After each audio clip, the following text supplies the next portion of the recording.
Damn. Hey. This is probably going to be our most scuffed stream ever. I don't even know if this one's going to make it to VODs. We might as well. Yeah. Yeah, here's our official Q&A. If people show up, they can ask questions. If not, then we're just gonna fucking chill here. We're gonna rattle off some questions, and the two of us, for the time being, are gonna answer them. Yeah, I suppose. It's like the world's shittiest podcast. Yeah. Yeah, so it turns out that it wasn't just one of us that was gonna have problems and wasn't gonna be here. It turns out that it's like the majority of the cast. Everyone is fucking gone. It's literally just me and Protagami. Yeah. Which, I mean, hey, it's not like this hasn't, you know, been like this before. We did that fucking Man of Medan stream. So I'm not going to really do the announcements this time because of how scuffed this shit is. Other than the fact that if you have Amazon Prime, you have Twitch Prime, which means that you get one free subscription every month. You can give it to anyone, preferably us. Because this isn't, you know, an official stream, I'm not going to say what I usually say. So instead, I'll say, give me your fucking money. Give me your money. Give me your money. Yeah, give us your fucking money. Why? Please. I don't know, we want it. We want it, and, we want it! You have it! if you're using, if you got that Amazon Prime shit, if you got that Amazon Prime shit and you're not giving anyone that subscription, it means you're not fucking using it. And that's money that Amazon's just sitting on. Fuck that shit. Right? Right. Yeah, so, really quick, we're doing a new round of artwork because certain characters have undergone a little bit of a redesign, and one of the main cast is fucking dead. Yeah.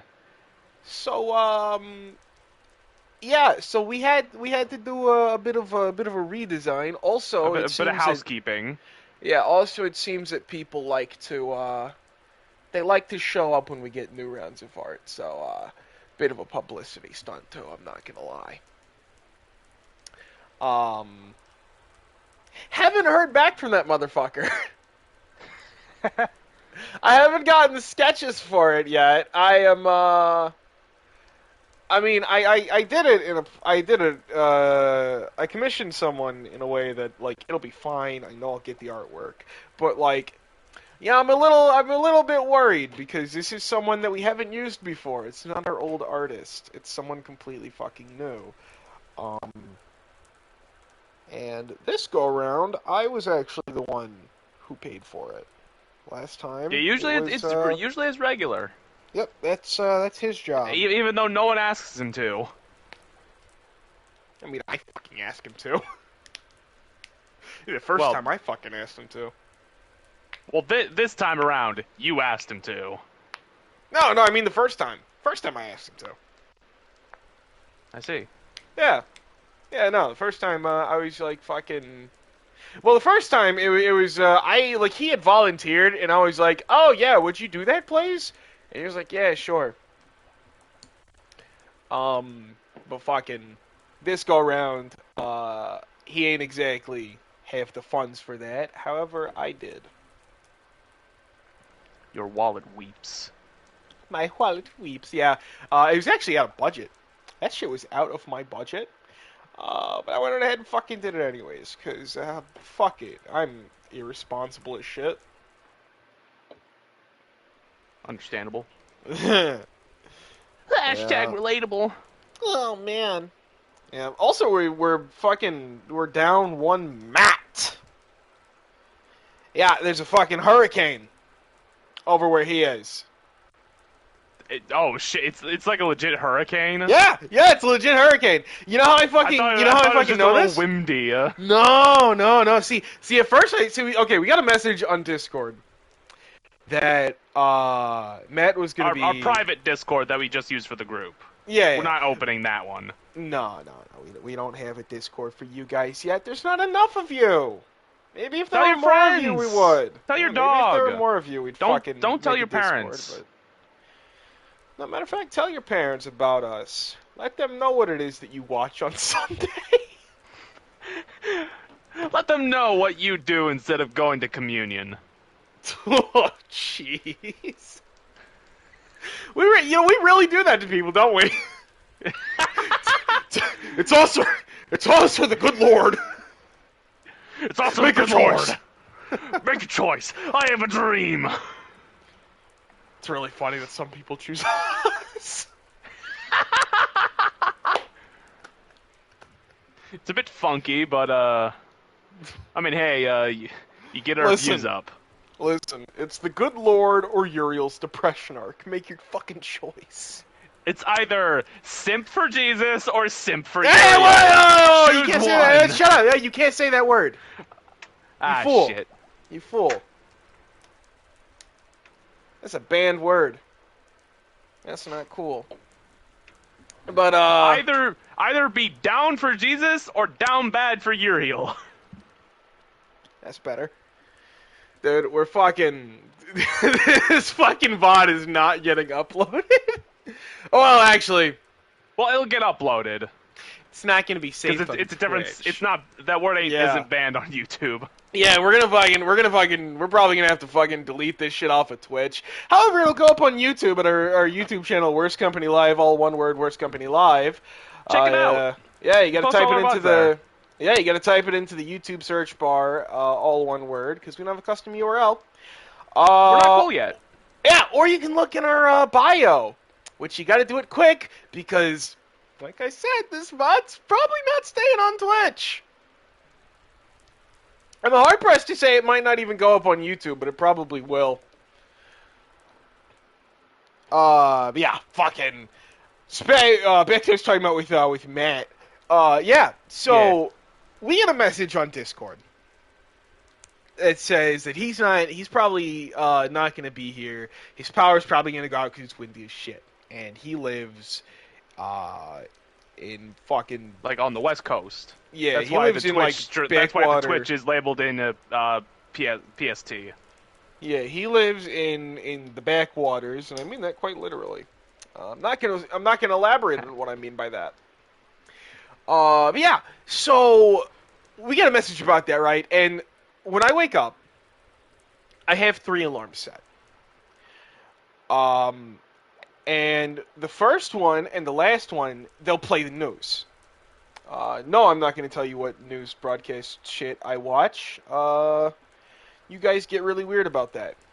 Well, just people in general get really fucking weird about that. But long story short, the news plays, and it's like, yeah, so there's a hurricane going on. Hurricane, whatever the fuck they're naming it this go around.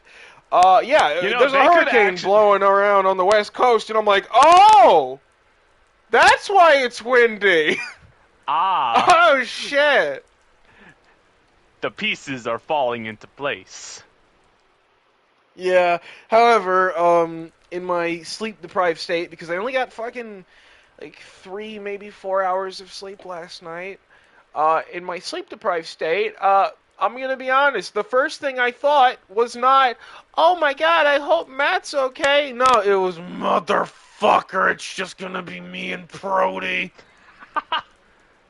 No, I'm not gonna lie, that wouldn't be my first thought, even if I, that'd be my first thought if I wasn't fucking sleep-deprived, too. But, Damn. nah, I'm kidding.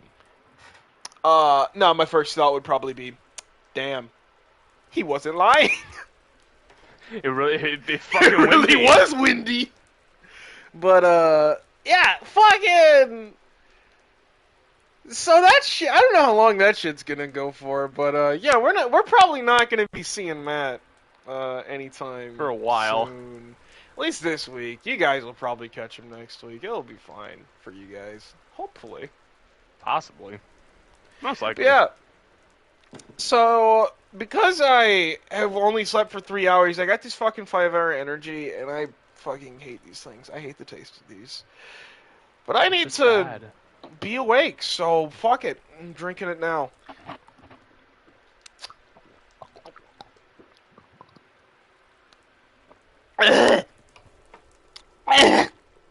Fuck!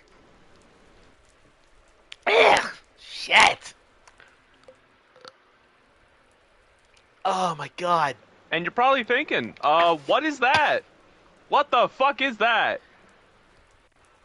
I mean, Oh man. if you know what the majority of the characters are, then you probably know what it is. Yeah. But for those of you who don't or don't watch RWBY at all, that is the current project that I alone am working on Yep. because The no one else entire wants to thing. help.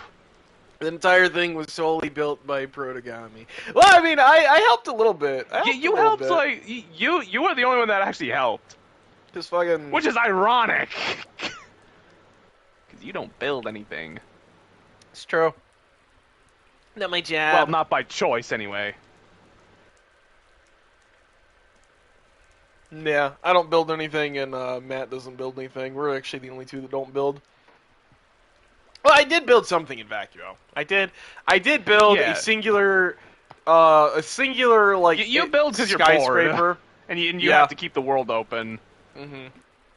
Yeah, I did build a singular skyscraper in Vacuo, but well, one, I have a particular building style, and it's very evident.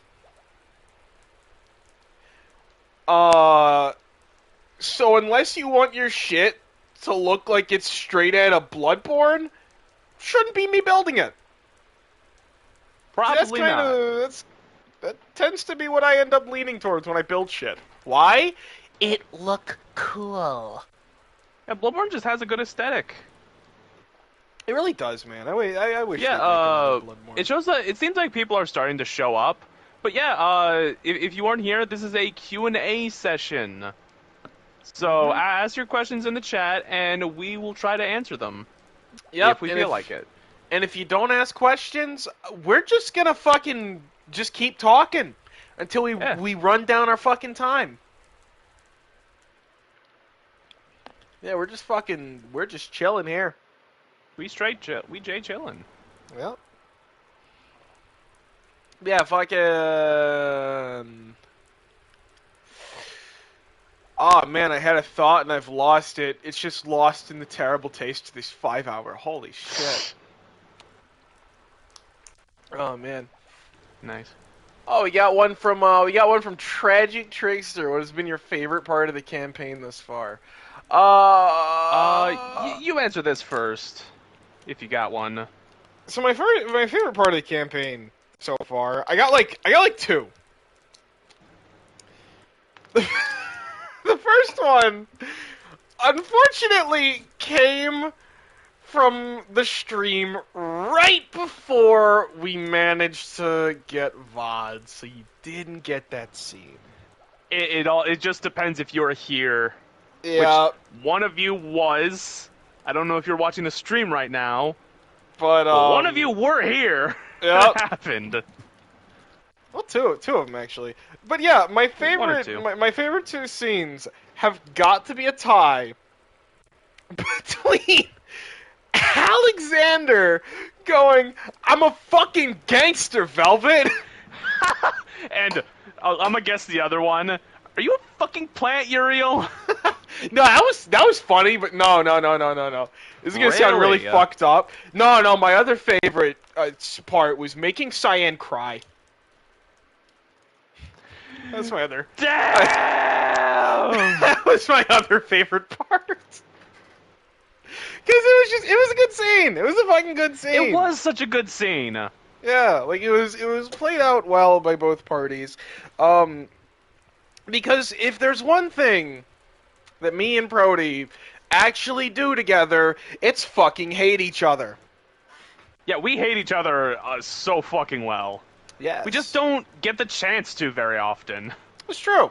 And a lot of the campaigns we did prior, we don't The two usually of end us up hating actually each need to other. like pair up to like exclusively hate each other. Just fucking do a duo just to shit on each other. Yeah, we travel with each other for the express purpose of shitting on each other. That'd be funny as shit. Actually, that might work with with a certain something. Yeah, it could. It could. It could. Well, nah, If I don't know. It could if I was playing a slightly different character. Yeah. Which yeah, fuck it. You know what? No one is here to tell me that I can't fucking do it. So I'm gonna fucking talk about it. I'm gonna fucking Go talk about ahead. it. Yeah, fuck it. So I'm not gonna lie to you guys. It seems that the RWBY campaign is running itself to a close in the near future. Well, I don't know about the near future, but yeah, we're running out of our runtime is running out. We're almost reaching a conclusion, which we had set some goals before the stream, or before we decided to stream this, because I'm not gonna lie to you guys. I thought this whole worst company project was a terrible idea. I thought this shit was a terrible idea. It was never going to work. I didn't really want to do it. So I said to the others, I said, okay, if we don't get affiliate by the time RWBY ends, this worst company project is over. That's it. It's the only one we do. And look what happened. Yeah, and then at some We got point, affiliated. yeah, and then at some point, like fucking overnight, because our marketing guy, Micah, is actually good at his job, we got a shit ton of followers, and we got the views for the fucking, to become affiliates, so we did. Which means that, we're gonna do shit after RWBY. So we have a certain campaign planned. We're not going to go into specifics. You know what? Fucking. To my knowledge, we're not going to go into specifics. You know what? I'll go Unless ahead. you want to change that. Yeah, fuck it. No one else is here to tell me not to. I am a menace when left unchecked. And those fools left me unchecked. Yeah. So our next project. I'm not going to go too much into detail. I am not allowed to be on the building team because I desire compensation if I were to be on the building team. Yep, and I'm not fucking paying you. I wasn't even seeking monetary gain. He's not going to pay you either. Not in that way. You don't want to do it. But yeah, oh my god, I just realized what that sounds like. It is not. It's not sex. Yeah. It's not that. Unfortunately. But, yeah, so, fucking, our next project, I'm not gonna go too much into it. Oh, there he is. But, it is a project that we are referring to, and we're going to refer to it, when we actually stream it, as Project Shinobi. Yeah. No, it's not an original thing. It's much like RWBY. We're stealing someone else's idea. I'll let you speculate as to what that may be. Oh, shit. God damn it. Ooh. And there he is. There's the boy. There's Matt. You know it's crazy, dude. My power didn't go out. My internet went out. Damn. That's the shit right there. Yeah, we're plus one but, Matt and all this now. Yeah, we are +1 Matt. Yeah. You know, not that it's your fault that, you know, your internet was out. However, you left me unchecked, and I revealed a bit about our next, venture. About Project Shinobi. Yep. I have mentioned the name Project Shinobi.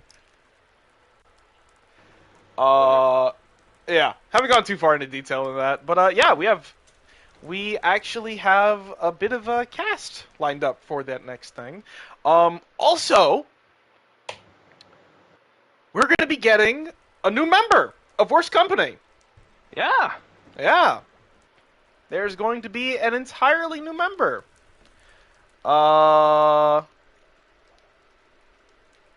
Yeah, not really too much in depth to go into that. We're getting a new person. But the I joke. don't know, I mean, I'm I'm gonna gonna tell them a reveal. little bit. We've known I'm them for a gonna while. reveal the joke at least about their character. Oh. It's a dating sim to this motherfucker. Yeah. Yeah. It's great. But yeah, there's someone who we have played campaigns with in the past before we streamed. Although, with this campaign, they are going to unfortunately join the Worst Company live team. Biggest mistake of their life. True. Yup. It's literally in the name. We're the fucking worst company. We are But, the worst. Fuck were we saying before fucking Mike joined? Favorite moment in the campaign thus far? Oh yeah. That was the current question. Yeah. What? Go ahead. Rody, what was your favorite moment? Honestly, and this may come as a shock to the both of you, it wasn't when Cole died. Yeah. It was not. It actually would have to be the scene where I was bawling like a baby in front of Uriel. These both our favorite scenes where Cyan breaks down and cries. Matt. Yeah, what's up? Matthew Sorry, Patthew. Oh, you're eating? Don't call me Matthew Patthew. They, But no, what's up? Yeah. Someone in chat asked, what was our favorite part of the campaign? And now you're here, which means you gotta answer. Damn. Fuck. I was really hoping you skip over me, actually. That's a really good question. It's a really good question. Fuck. You know, it was actually really recent. I think it's when Uriel told Alexander that when this was all over, she's got to go too. You know, she's got to clock out early. Yeah, that was pretty crazy. Not only for the character, but for me. I was sidelined by that shit. I didn't expect that to be coming. So, you know, when he said that in character, when the character said that, I guess I should say, that was really a powerful moment. And I tried to play it like it was. And hopefully I did that right. But yeah, if I had to name a moment, probably that. Respectable. Yeah. But it's a lot more heavy of a moment than the first one that I picked. I'm The heavy moments are the best, man. They are. But there was God. that one. I'm a fucking gangster, Velvet. Yeah, which was also a heavy moment. It And is made true, it sense. was. But it's such It a was, mean but- line. In the context, it made sense. Okay. Yeah, but it's It's pre-VOD, just, so... Yeah. It is It's pre-VOD. pre-VOD, and it's before I got this microphone. See, on my other microphone, for those of you who don't know, I sounded so terrible. Like, I sounded like your average Melvin. Yeah. So, that's why it was so funny. I didn't understand it at the time, and then I heard my own voice with that mic, and I was like, oh god, I get it now.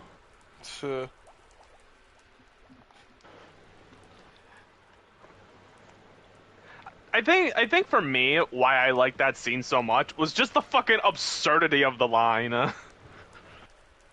Yeah. And like, I knew how to put shit into words, but the way I was thinking about it is Alexander isn't really good at speaking to people like Velvet. So he didn't know how to really interact with her other than to just literally tell her straight up. That's why it was followed up with, like after he said that, it was followed up with, it was something like, look, I'm not telling you this to like, look hard or like, seem cooler than I am. No, literally, I'm a fucking gangster. I am a criminal. I am a wanted criminal. The only reason I'm here is to get out of prison time. Because Ozpin's a fucking wackadoo. Because Ozpin's got that political gain. He's politically swole.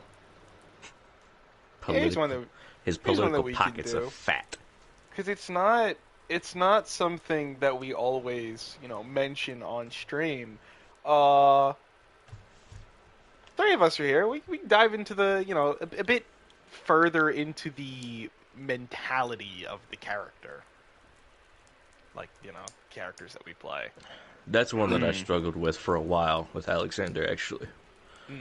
Especially towards the beginning. Because there was a lot that I wasn't expecting, and that the character wasn't expecting either, that led to some challenges with how I played them.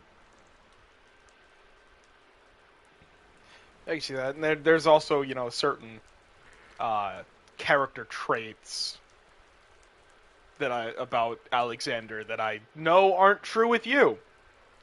Right. Yeah, like, that for one example, that was actually really tough for me. Yeah. I'm not gonna lie. I mean, we can actively talk about this. We can actively speak about it. I feel like we can actively speak about it because he's better now and he realizes that those actions of him were wrong of him. Well, also, so I feel like the biggest one, at least in the very beginning, in the beginning, Alexander was racist. Yeah, he He's had no a very, longer very harsh dislike for fondness in general. And to state the obvious, Matt is not racist. I'm not. No. Not seriously, anyway. Yeah, that's why it was tough for me. No, just not racist at all.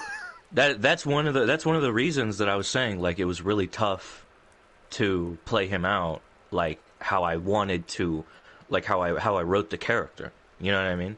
Because like I kept thinking about it and I'm like, why would I be like this though? You know what I mean? Like why would I say that? And I had to keep reminding myself like, no, it's a byproduct of his life growing up, He's experienced trauma that coincidentally had to do with fondness, and at the same time, the area that he grew up in encouraged that sort of behavior. So, the impressionable child that he unfortunately grew into that lifestyle.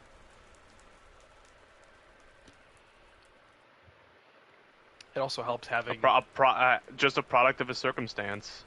Yeah, and I gotta say, it helps having a written backstory more than 2 fucking sentences. Yeah. Yeah. Yeah, originally my backstory was just about as long as yours, but I got that itch, and I was like, I gotta explain it more, or else it's just gonna seem like awkward and weird, So you actually wrote shit. I fucking didn't. Which,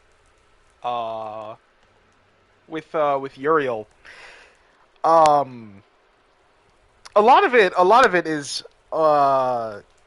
just the revelation of everything about what she is, what she does,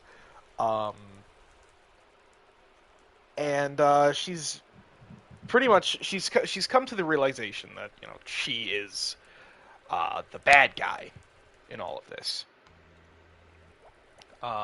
It's not a correct one, but it is a conclusion. It's definitely not a But correct one. yeah, she's come to the conclusion that she is the bad guy in all of this, and not to mention that, she was made in a lab, which, truth be told, has really fucked with her. That is absolutely fucked with her. Yeah. Though,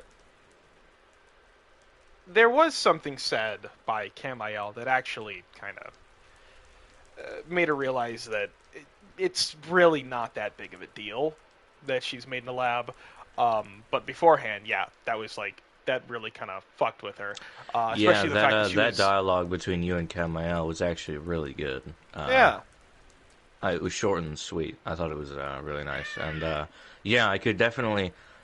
That's one thing I really like about conversing with your characters, as well as most of everyone else, is like when impactful lines of dialogue are made, you can tell that it affected the other character and the player, and how the character thinks.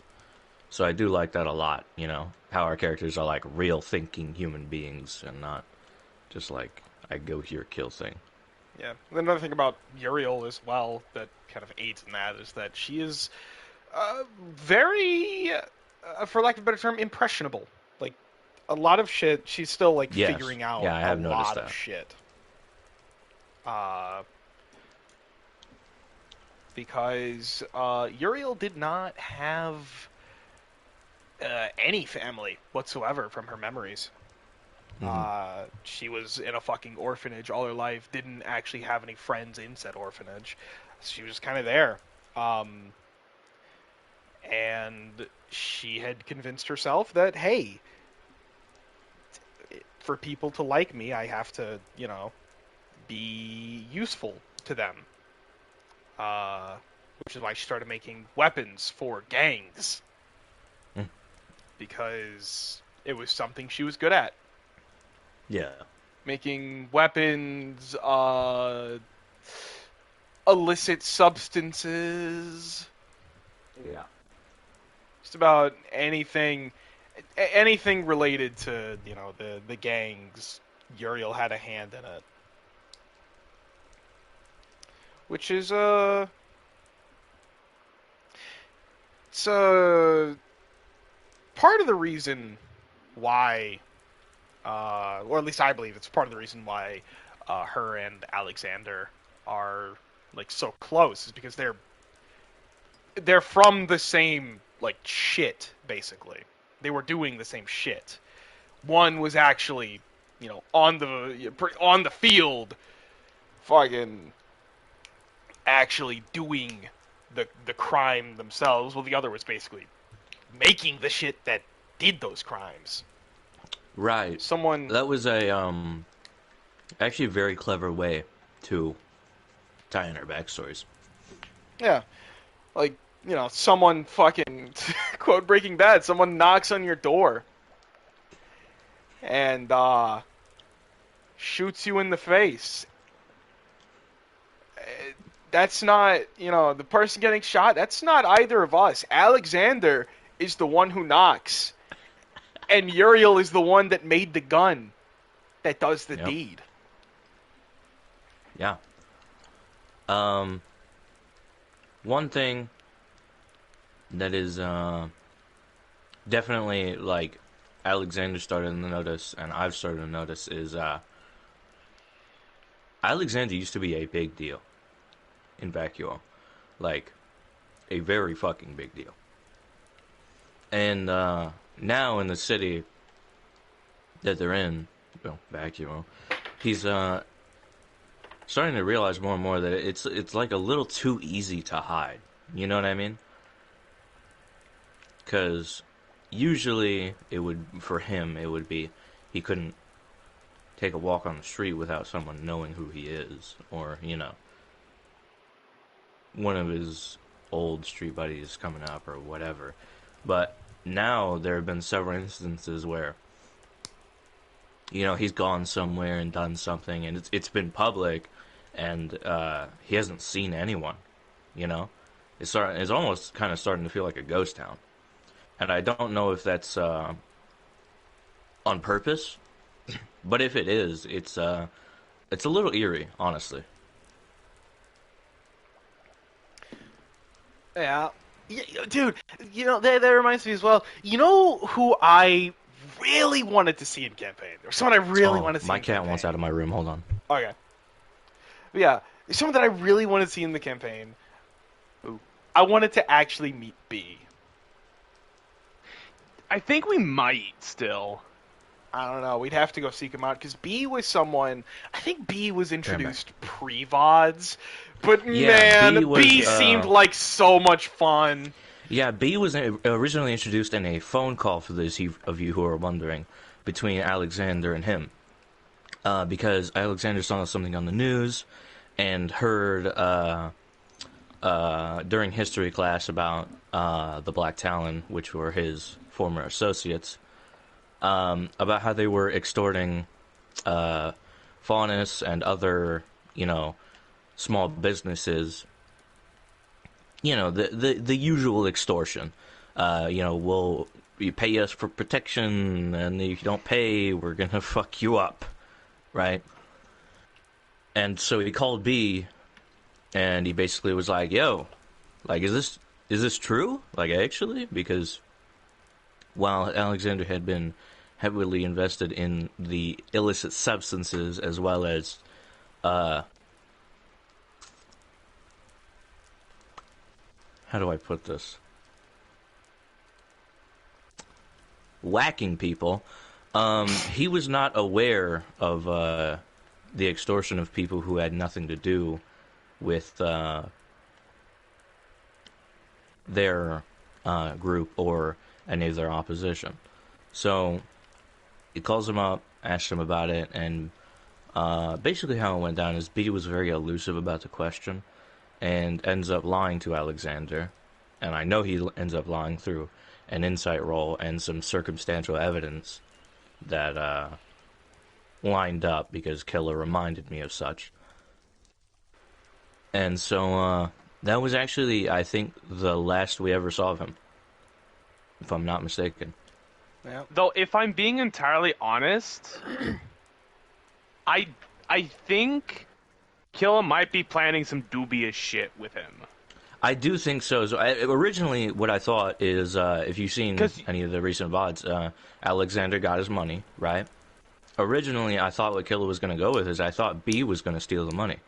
I thought that entire fiasco of his apartment being burned down, which was on the news, which is one of the reasons that he called B, and him not being in the city, I thought that what was going to go down is B was going to steal the money, and it was going to be this whole, kind of cat and mouse game. Yeah, where's my fucking money, bitch?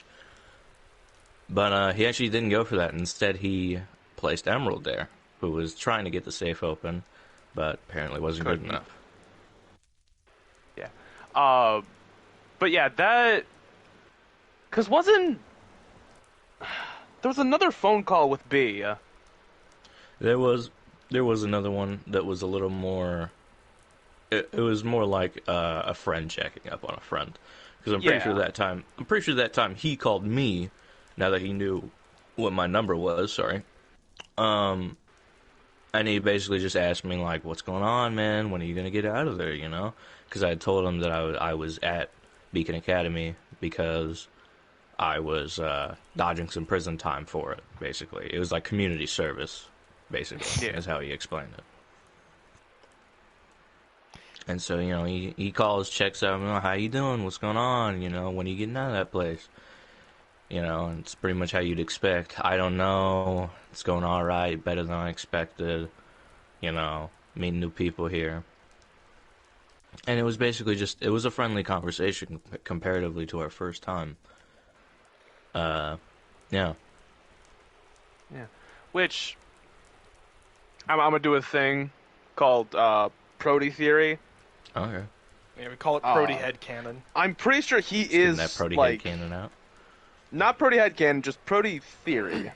Prody Theory mode. Okay. Prody Theory mode, alright? Okay. Because especially with Cassian, actually, in my mind, especially with the comment that whatever fucking biker gang was messing with 11. Yeah. That he's been, actually, okay, I rock the underbelly of this bitch. Mm-hmm. And, actually, deep cleaning. Yeah, the way I described to Killa B, and the way I'll describe him to you guys, and if you could have seen him, you probably would have understood this. He is, I guess the best analogy or the best character likeness to give him is like if any of you have ever played GTA, he's like Lamar. You know, he's kind of a schemer. You know, he wants to make big plays and make a name for himself, and as a result, move up in the food chain. That's honestly, that's why I was so excited to meet him when we were coming here. We were coming to Right, Vacchio. yeah. That was actually the first thing I thought 'Cause- of. I was like, oh, dude, we get to meet B. That'll be so much fun. He never showed up though. Bro, like actually, if we still have yet to meet B, but if Kill have plans for us to meet B, I want to say, big dog, big nuts. Big dog, big nuts. That's But big. I have a feeling that we are going to meet him. Matter of fact, I think he'll probably be he's probably going to be forced out of whatever hobbit hole he's hiding in Yeah, when the invasion because hits. I think, and Yeah. it lines up pretty well with how you described him, Mad. Mm-hmm. Because he wants to move up, and especially if he's like Lamar, he doesn't like change. Right.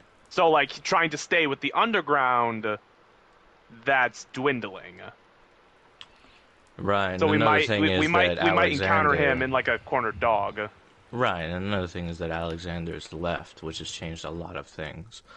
Because I'm not 100% sure.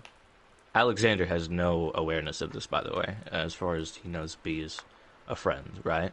But as far as I am considering, it's very possible that Alexander was kind of just like a pawn. You know what I mean? Like he was kind of playing him, not in the way that he was going to get him killed, but basically he was only letting Alexander hear what he wanted to hear and not the truth.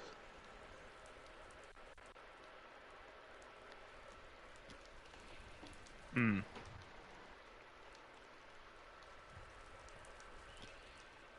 And, something a little wacky as well is that B was part of that gang that you were with. The Right, the Black Talon. yeah, and those guys, funny enough, do not like Jaquie Schnee, who at the time they Nope. thought was just Spice King Dijon. No, sir. Yeah.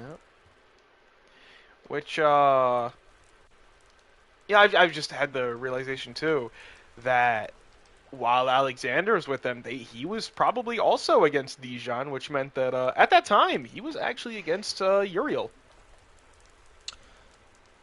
Well, It no, was kind of a no, that was it was actually a weird before scenario Uriel. because yeah, it was before Uriel, and you're actually correct in a different way though, because Alexander had already considered Uriel a very good friend by the time he figured out that you were working for Dijon, and he knew who Dijon was. And we got the other player. So naturally, he was hostile about it.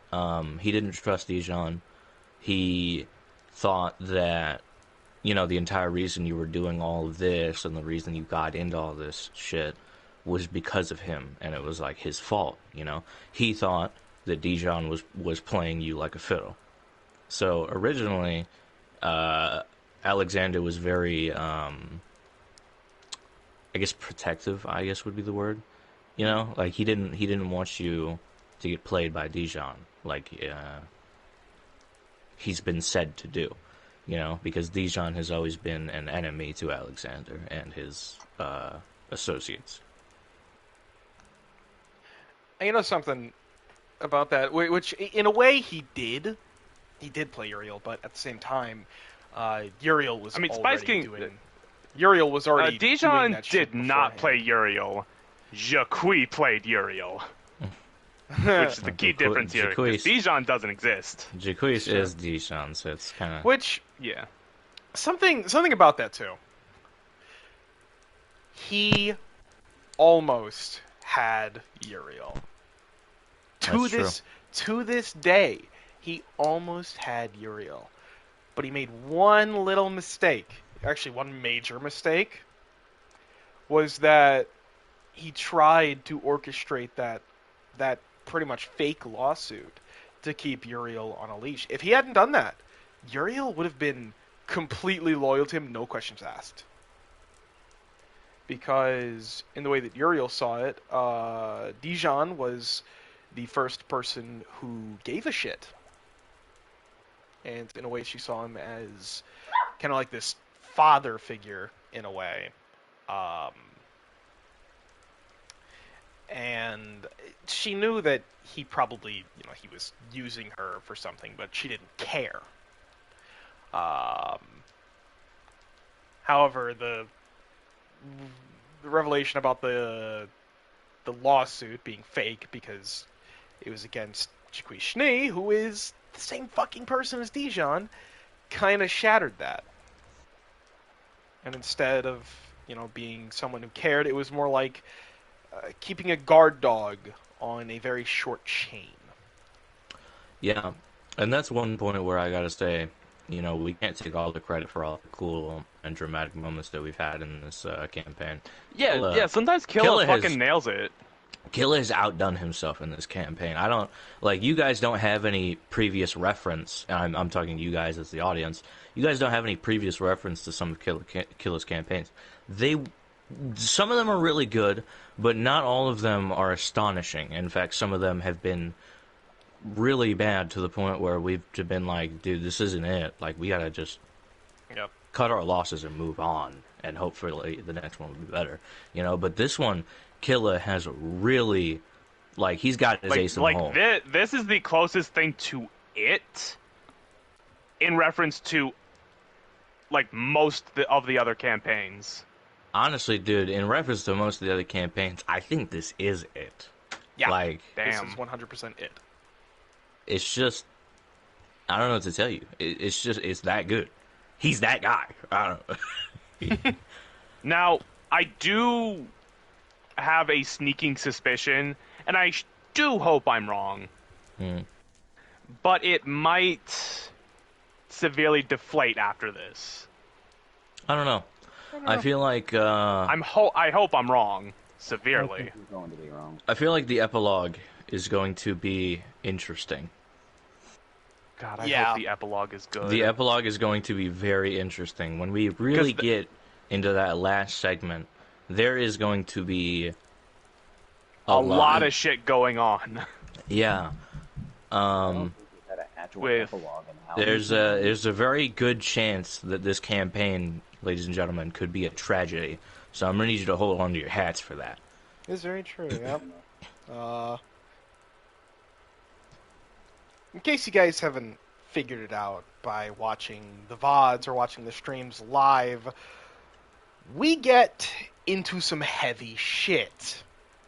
Right. Yeah. We get into some very heavy shit.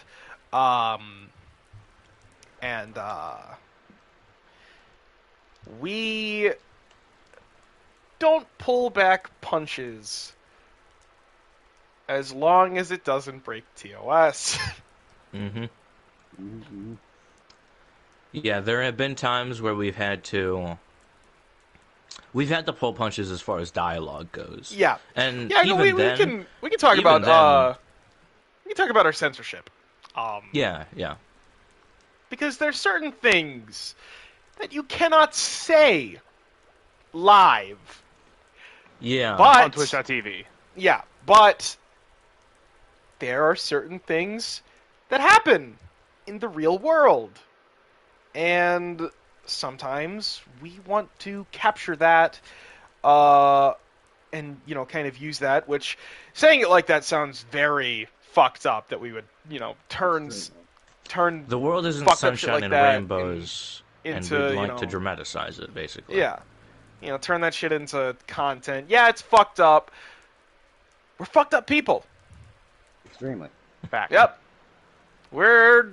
I'm gonna be perfectly upfront with you. We're not after sponsorships. We're not after, I guess, I'll tell you what the fuck pleasing. I'm after. We're not after I'm pleasing after the a masses. good fucking campaign. Yeah, we're after a good fucking story. We're after a good campaign. We're after some enjoyment. out of this shit. And so along the way, we have pushed a lot of boundaries as far as TOS goes. I think the most recent one that I feel like we can talk about a little bit, as long as we don't go in depth, is Cassian brutalizing Alexander's mother. That was not the original word that was going to be used, but it had to be changed for censorship reasons. Yeah.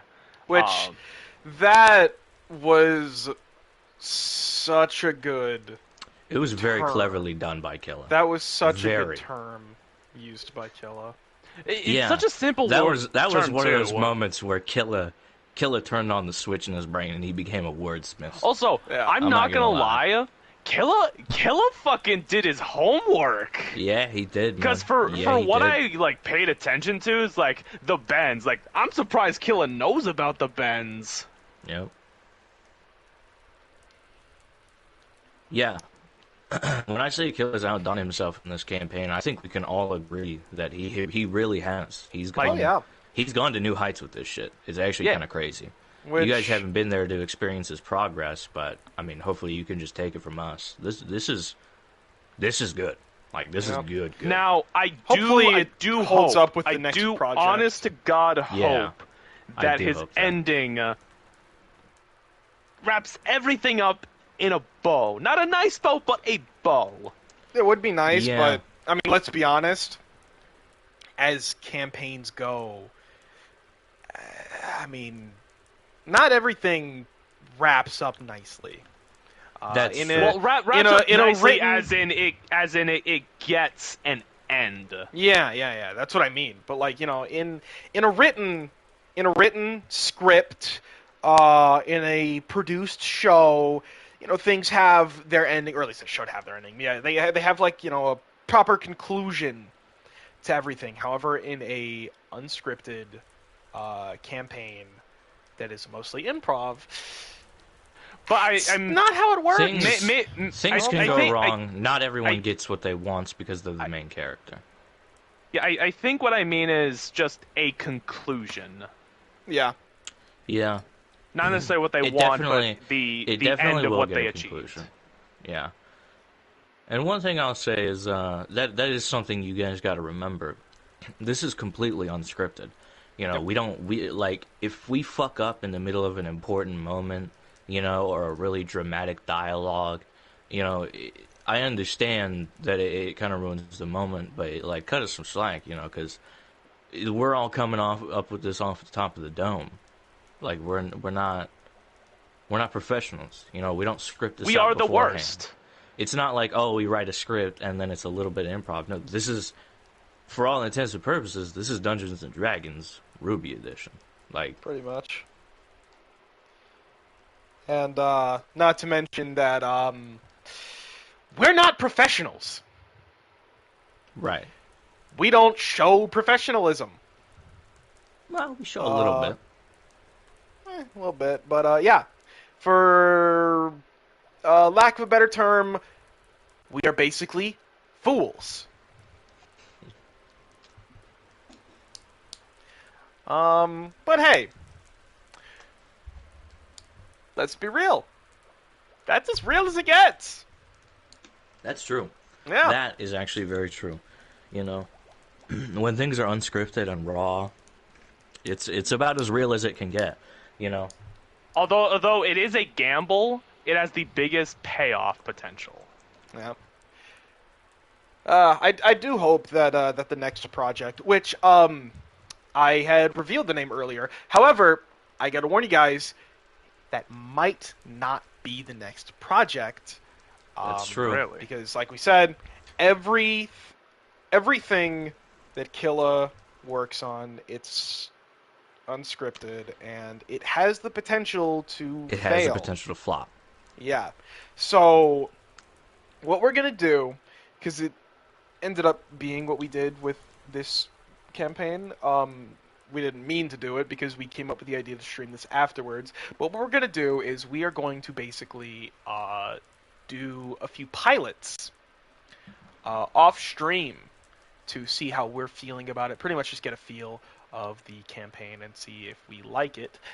However, if we're not feeling it, like if it's not it, we're not gonna like try and sit through it and drag it through the mud, because to be honest, that it's not entertaining for us. It's not gonna be entertaining for you guys. Honestly, okay. So I do have input it's about subject to this that I change. wanted to add in there, right? Good. Because I want to know from you guys. Kill isn't here, obviously. I'll ask him later, but I really meant to ask this earlier.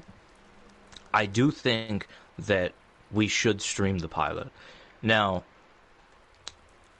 I don't think that we should upload the VOD until we're for sure that this campaign is going to take flight.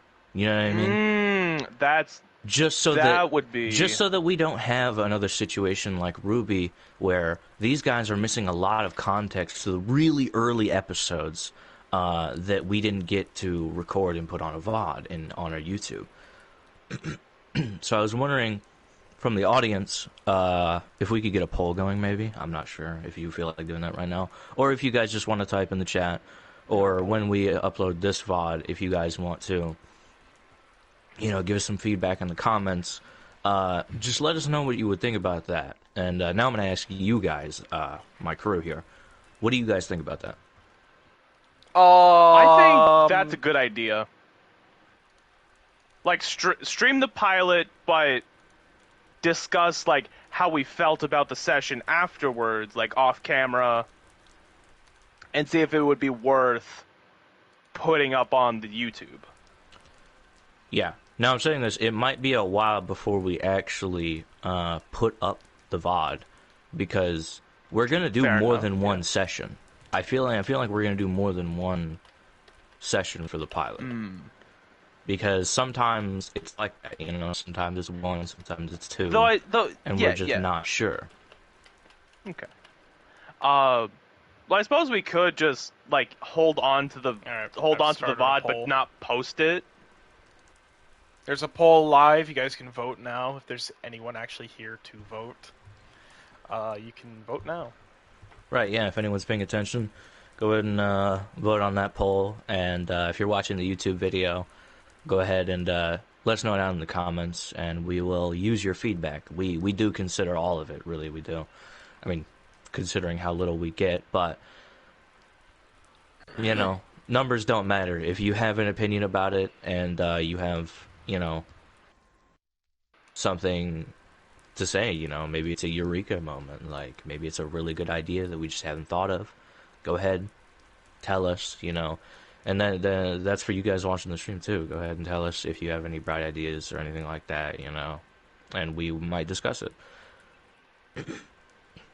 Or we will discuss it, honestly. We do genuinely take what you guys say into consideration. We actually do. We are influenced by you guys.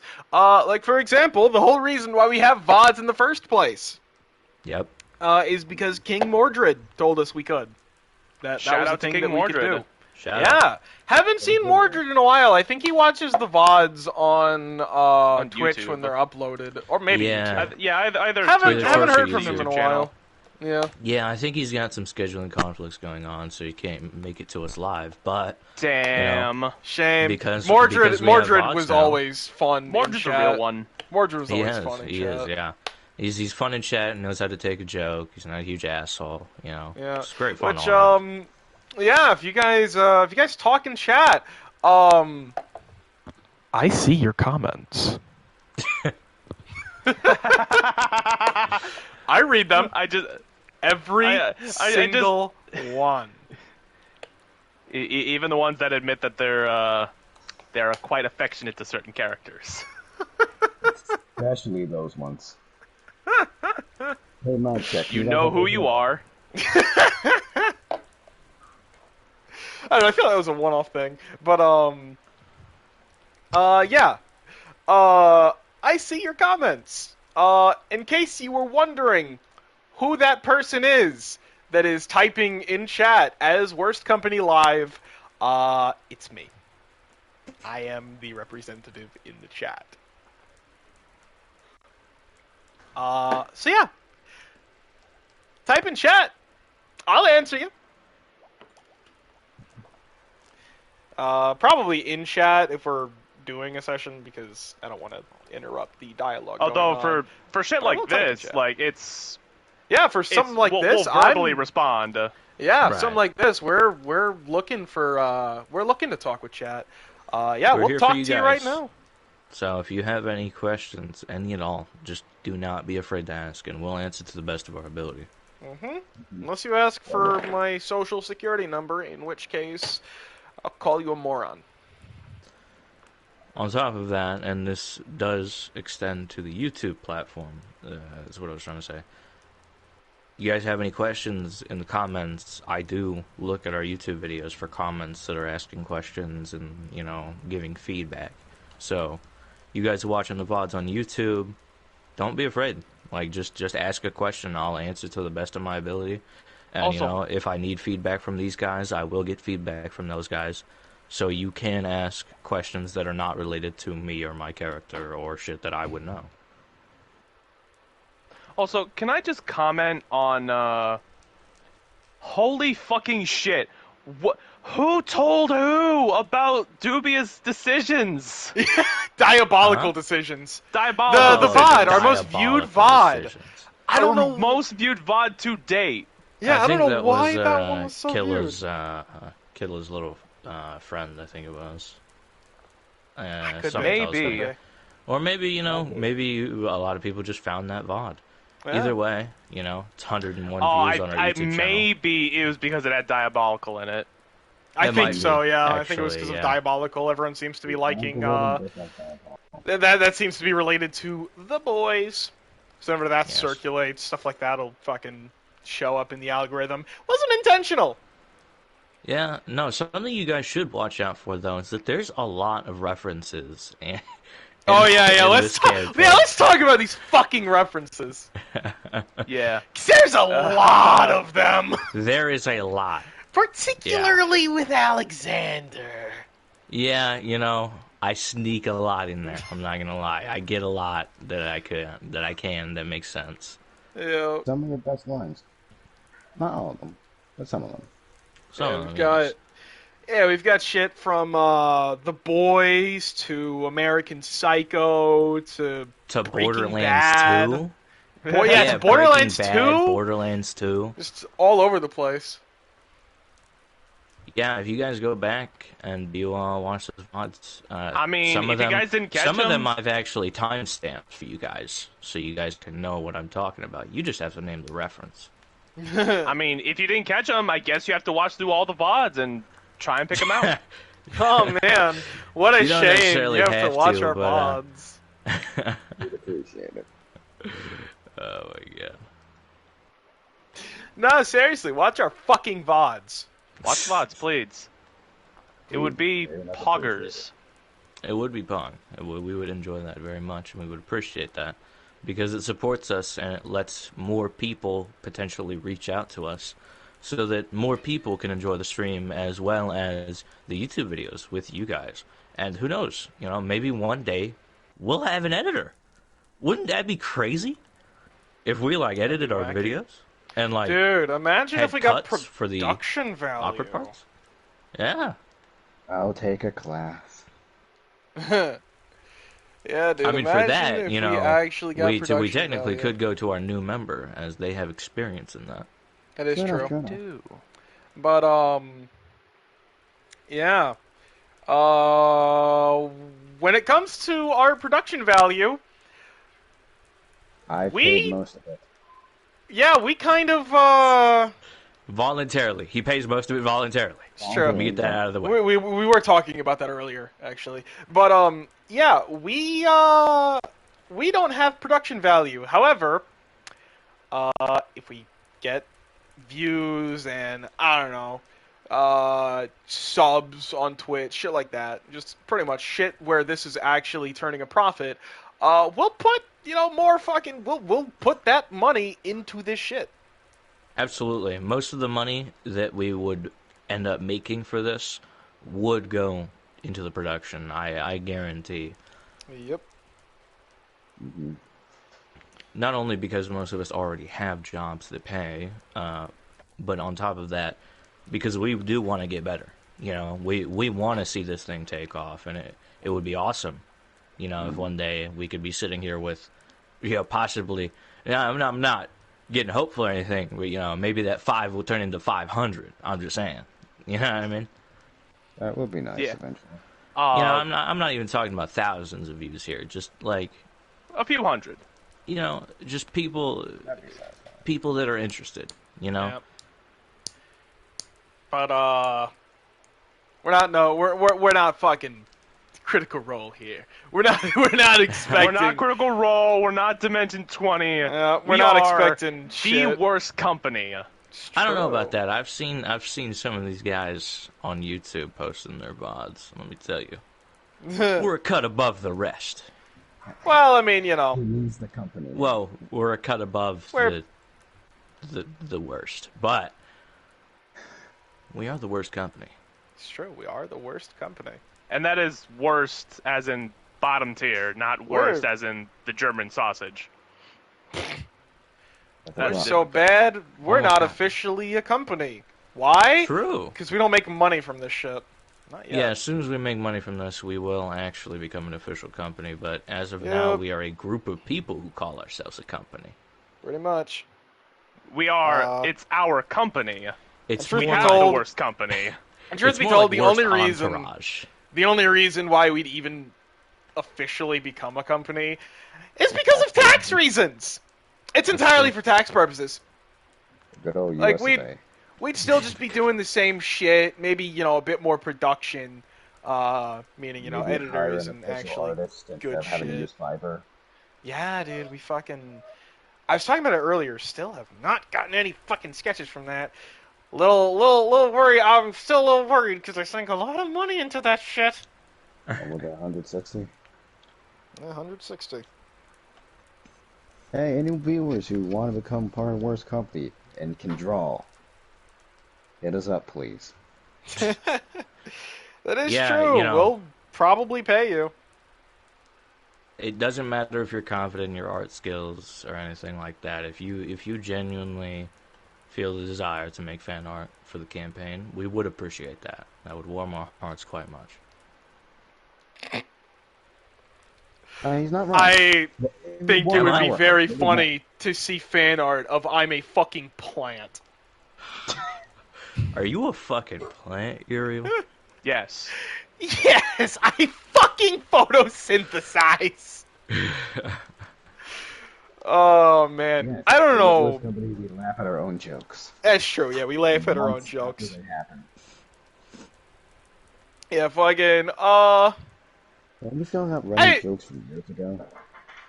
So I'm gonna talk about our viewership when it comes to certain scenes because I've noticed that the most of our views they show up when it's a scene with Alexander and Uriel present. I have noticed that. Yeah. Yeah. You two are the best in the show. What can I say? I'm the talent. He's the fucking talent. That is your purpose here. Yeah. Yeah. I'm just marketing. Yeah. Actually, yeah. Really quick, let's talk about our roles in this shit. I build the stuff that looks good. Yep, he builds the shit that... As narcissistic as that says. As it No, sounds. he's right. He is right. He builds the shit that actually looks decent. Except for the new project. That's all we'll say about that. Yep. Yeah, the new project that you can see on screen right now. No. He's talking about Project Shinobi. Oh, that. Yeah. I already, you guys weren't here. Yeah, I already said the name of it. We already covered said it was, on that. Yeah, I already I know. said that it was Project Shinobi. I heard you Why? talking about Because, like I said, you guys left me unchecked. We left you unchecked. And for Yep. that you shall pay. But, No, but in all seriousness, if you can find out what that is in the comments, I'll give you a gold sticker. Go ahead. yeah. In fact, anyone in the chat right now, you think you know what it is? I'll give you a gold star. I won't say it out loud. None of us say it out loud. However, I'll give you some. you I'll get give a you shiny some. little gold star. So I'm gonna go ahead and end the poll because I don't think anyone's voting Right? here. Yeah. Oh no, we did get a vote. We got a singular vote.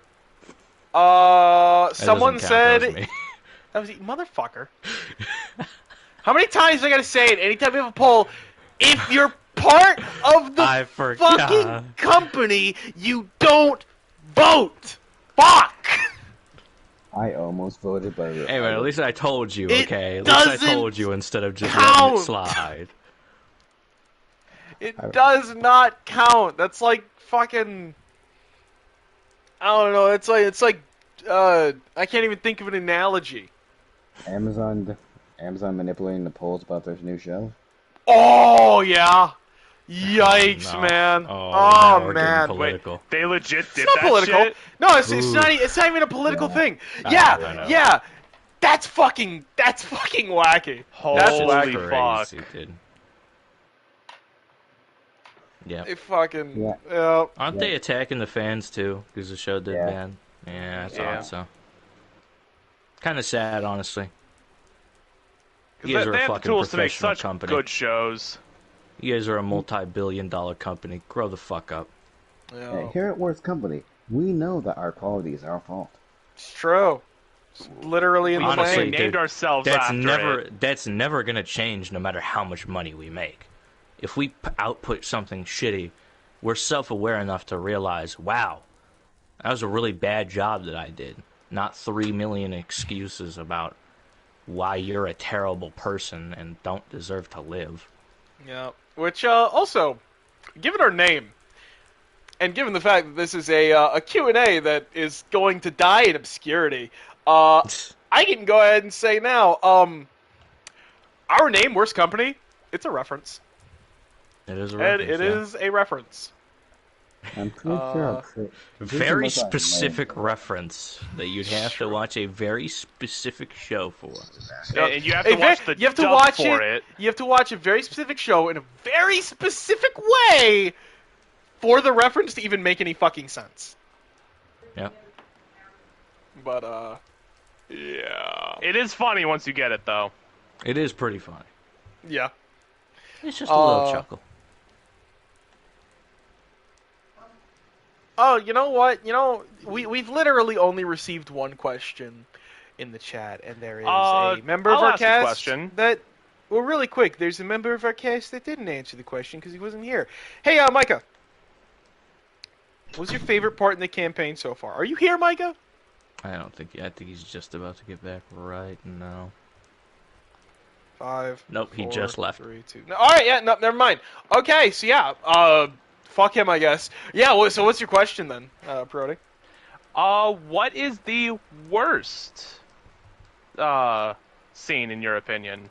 Oh, I don't know. I don't remember him. Fair enough. It's the scene I don't like. I don't fucking remember it. That's a tough question actually, because there were I like as good as this campaign has been, there have been scenes where we have flopped collectively as a group. Oh, you know what? I do have a worse scene actually. Oh. I think we all could probably collectively agree on this. The straight hour of gaslighting. Yeah, the Yeah. very recent straight hour Yeah. of April and Kamael talking Yeah. in complete fucking circles. That And shit that was terrible. shit went on and I am for so an sorry actual that hour. all of you. I am so sorry that all of you had to sit through that. It's our God, it was most terrible. viewed VOD, by the way. Wow. Yeah. I don't know how they made it through that shit. Watch that shit. But yeah. I'm pretty sure we probably all collectively agree on that one. Yeah. unless Prody, you have a Not our different most one, terrible session ever, but it was definitely the most terrible scene. but- Yeah. Any other questions you got? Nah. I got I do got a question. What is the thought process behind some of the moves you make for the character? And has that changed at all?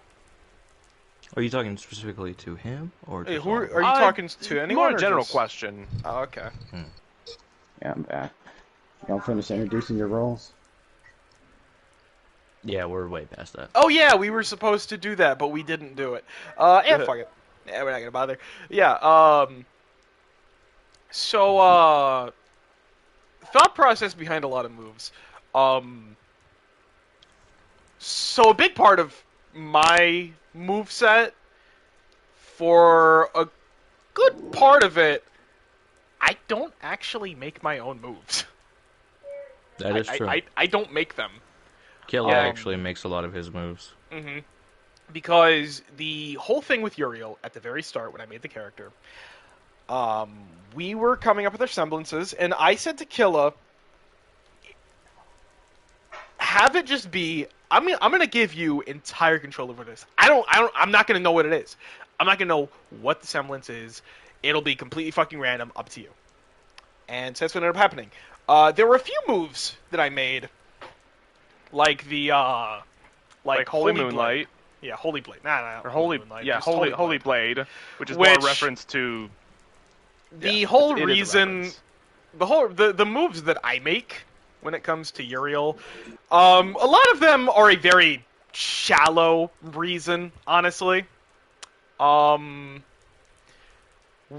I was coming up with Uriel's fighting style towards the later half of the first volume, as we call it, there was a scene that I wanted to recreate in a combat, which is, if you guys ever played Dark Souls 3, Part 3 of Slave Knight Gale, where he launches himself up, fires a big ass, fires his fucking crossbow, and then comes back down.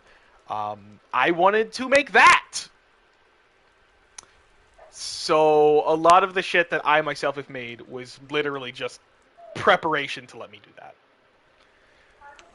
Which is also why Holy Blade exists. However, there was another reason as well, which is that, from an in-character perspective, Cyan had made a sword.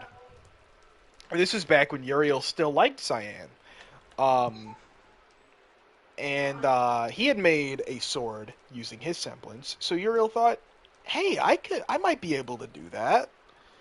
So she gave it a try, and it worked. It worked extremely well. Yep.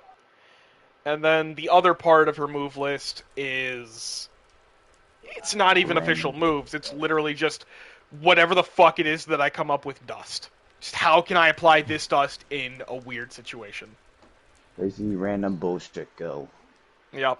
He's Moon Knight. Moon Knight. Despite that panel Alexander, not being real.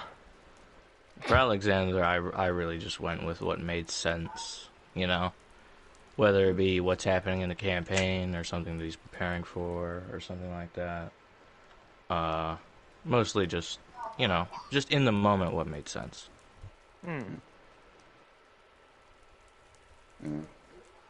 For both Cole and Camael, it's basically the same.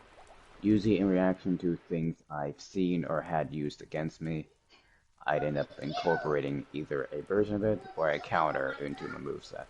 And here comes my sister, I'll be back. Alright, well, when he comes back, I've actually got an important question.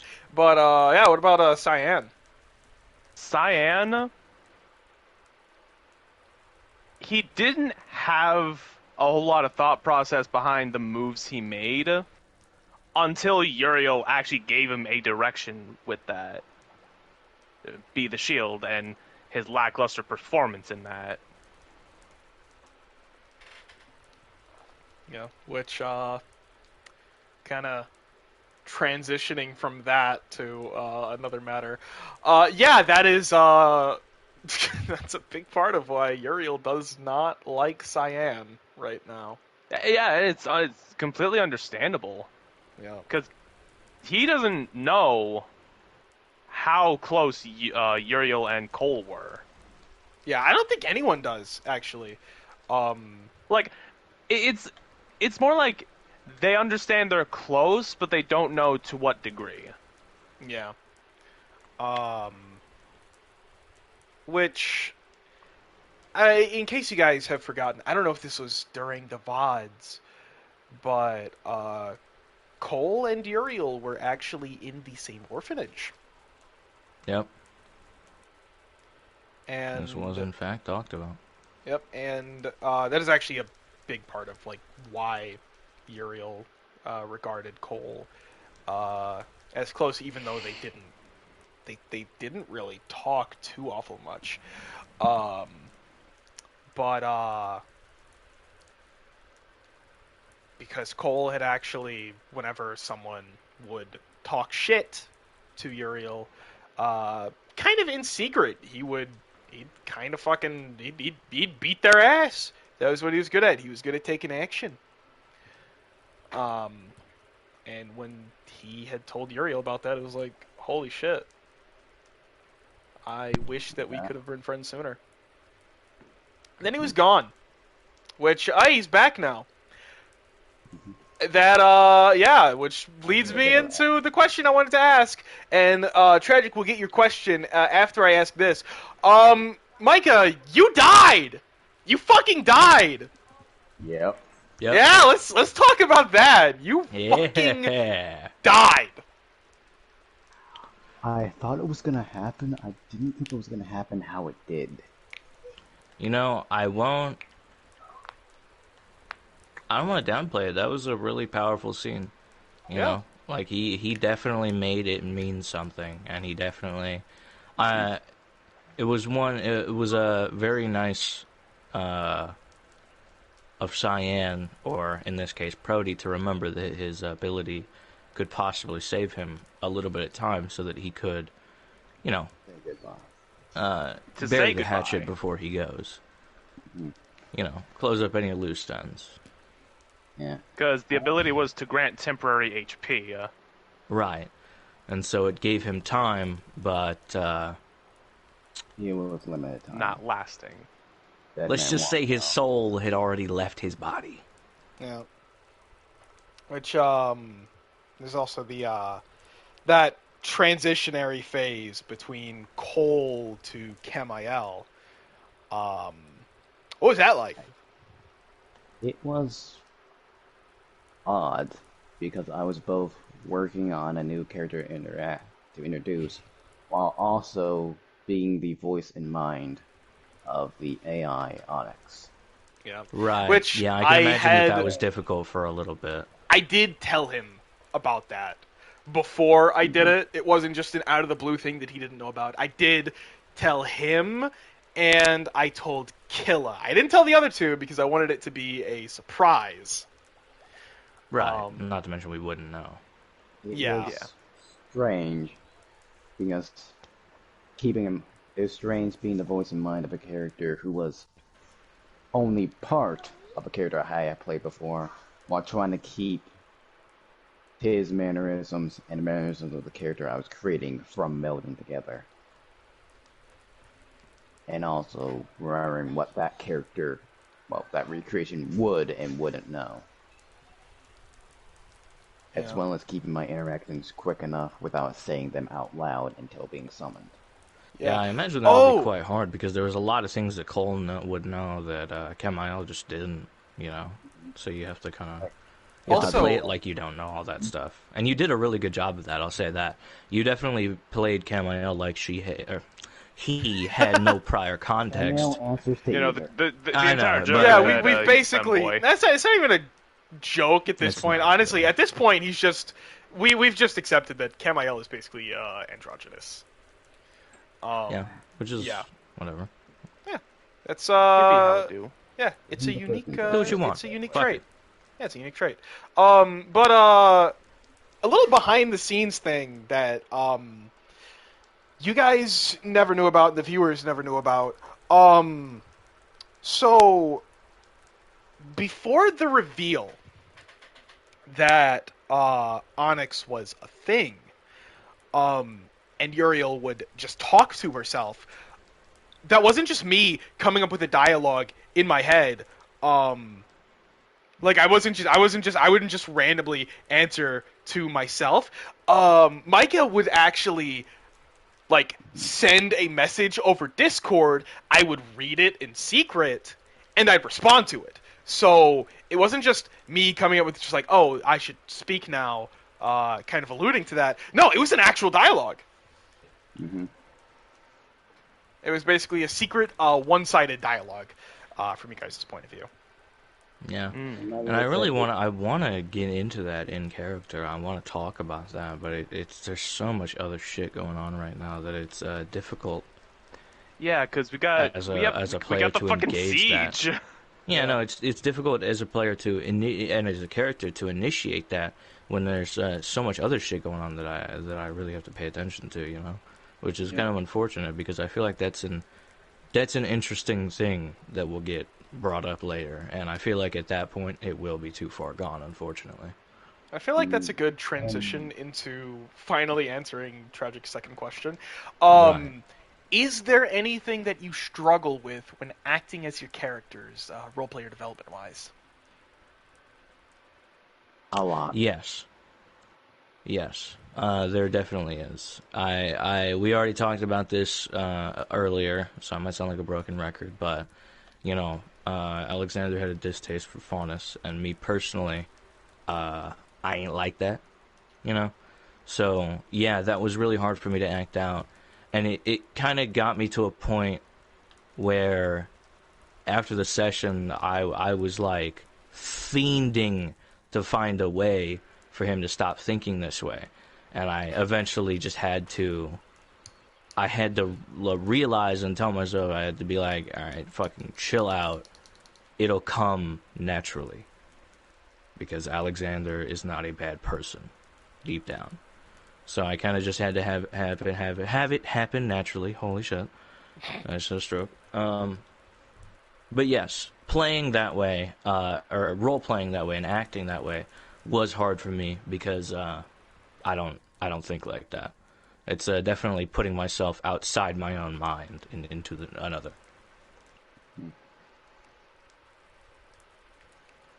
For me, part of it, especially with my first character, he thought a lot differently than how I did. Was more outgoing, more likely to interact with people, more likely to get into trouble and do shit, and more likely to take the front during things. I'm not like any of that, and trying to make it seem real or natural and not forced was extremely difficult. Yeah, I think as far as everything went, pretty much all the characters, every player here, I feel like, has at some point stepped outside their comfort zone, and whether it's to deal with a topic they don't like or to just act in a certain way that they haven't had to before, and you know, figure out how to do it properly and make it, you know, convincing. You know, I think everyone's done that at some point, and they've done a really good job of it, honestly.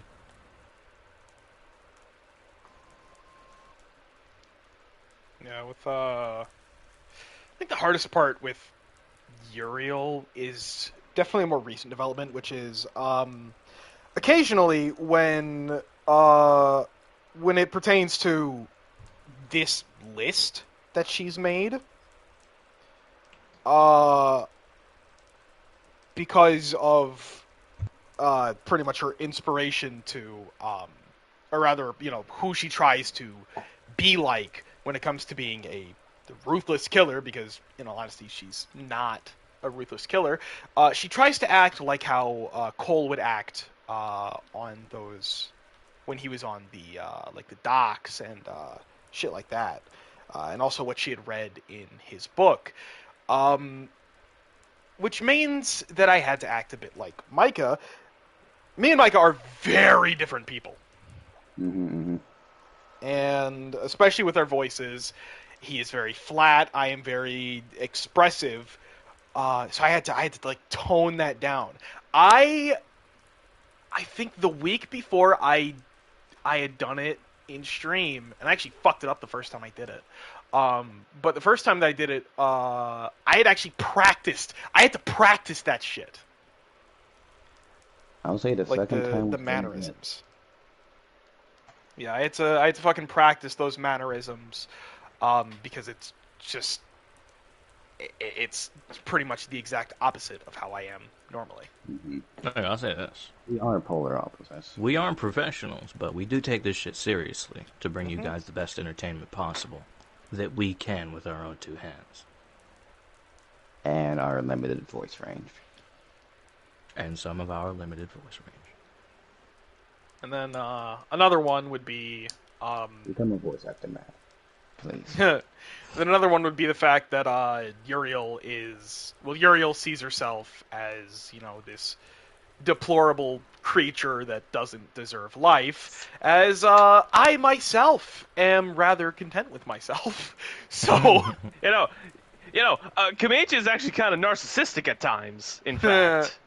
yeah. At times. So, like, Mostly. so, He admits he's wrong. So, being Yeah, this he has character everybody that, that's wrong. being this character that actually is like, I do not deserve life, is very different, very unique. Yeah. Not That's to what I mention mean, that it though. touches Like, on as some heavy characters. shit. Yeah, it does. We've already touched on some really heavy shit before the fall of Beacon and in Volume 1. There's been a lot of stuff that we've talked about that is not on the bright side of things. But what I was saying before is, I might sound like a broken record, but honestly, like, every single player has done a lot in terms of stepping out of their comfort zone and absolutely nailing it. So, great job, you guys. Seriously. Means a lot hearing that from you. But So, we got to know that you have put on some of the best performances so far. that is Why, true, thank that you. is true. Legit had me crying a few times. I mean, don't cry often. it's the goal. The goal is to evoke an emotional response most of the time. When I get angry, I want the audience to get angry with me. When Alexander breaks down, that's a powerful moment because that's not someone who just breaks down on a whim. Which, I would yeah, say an extremely solid character. yeah. Well, I'd like to see him in an actual TV Yeah, and show. fucking... Hopefully, I can compare to shit like that. You have had your 'Cause- moments, absolutely. Let me tell Yeah, you right now. and, Look, yeah, you there have you been haven't key been moments. consistent throughout the entire campaign, but you have had moments that have seriously impressed me as a player and as someone who enjoys changing their voices for the amusement of people. Yeah. Like, Outside the quarters, for I- instance. and if I could do Cyan over again, I would do him fucking radically different. I feel like all of us would change at least one thing that we did. I feel like if all of us could go back to the start, things would be vastly different because we would have an idea of how things would play out. We would have a better idea of what to say. Because me personally, and this has been a challenge for me ever since I started doing D&D, I'm a forethought kind of person. I'm an afterthought kind of guy. I think about things after they've already happened, which is not good in D&D and not good Yeah. for role-playing and acting. Because in the moment, sometimes I really struggle to actually come up with, like, meaningful lines and shit that, like, hits hard and actually makes sense. So sometimes I'm just blabbering.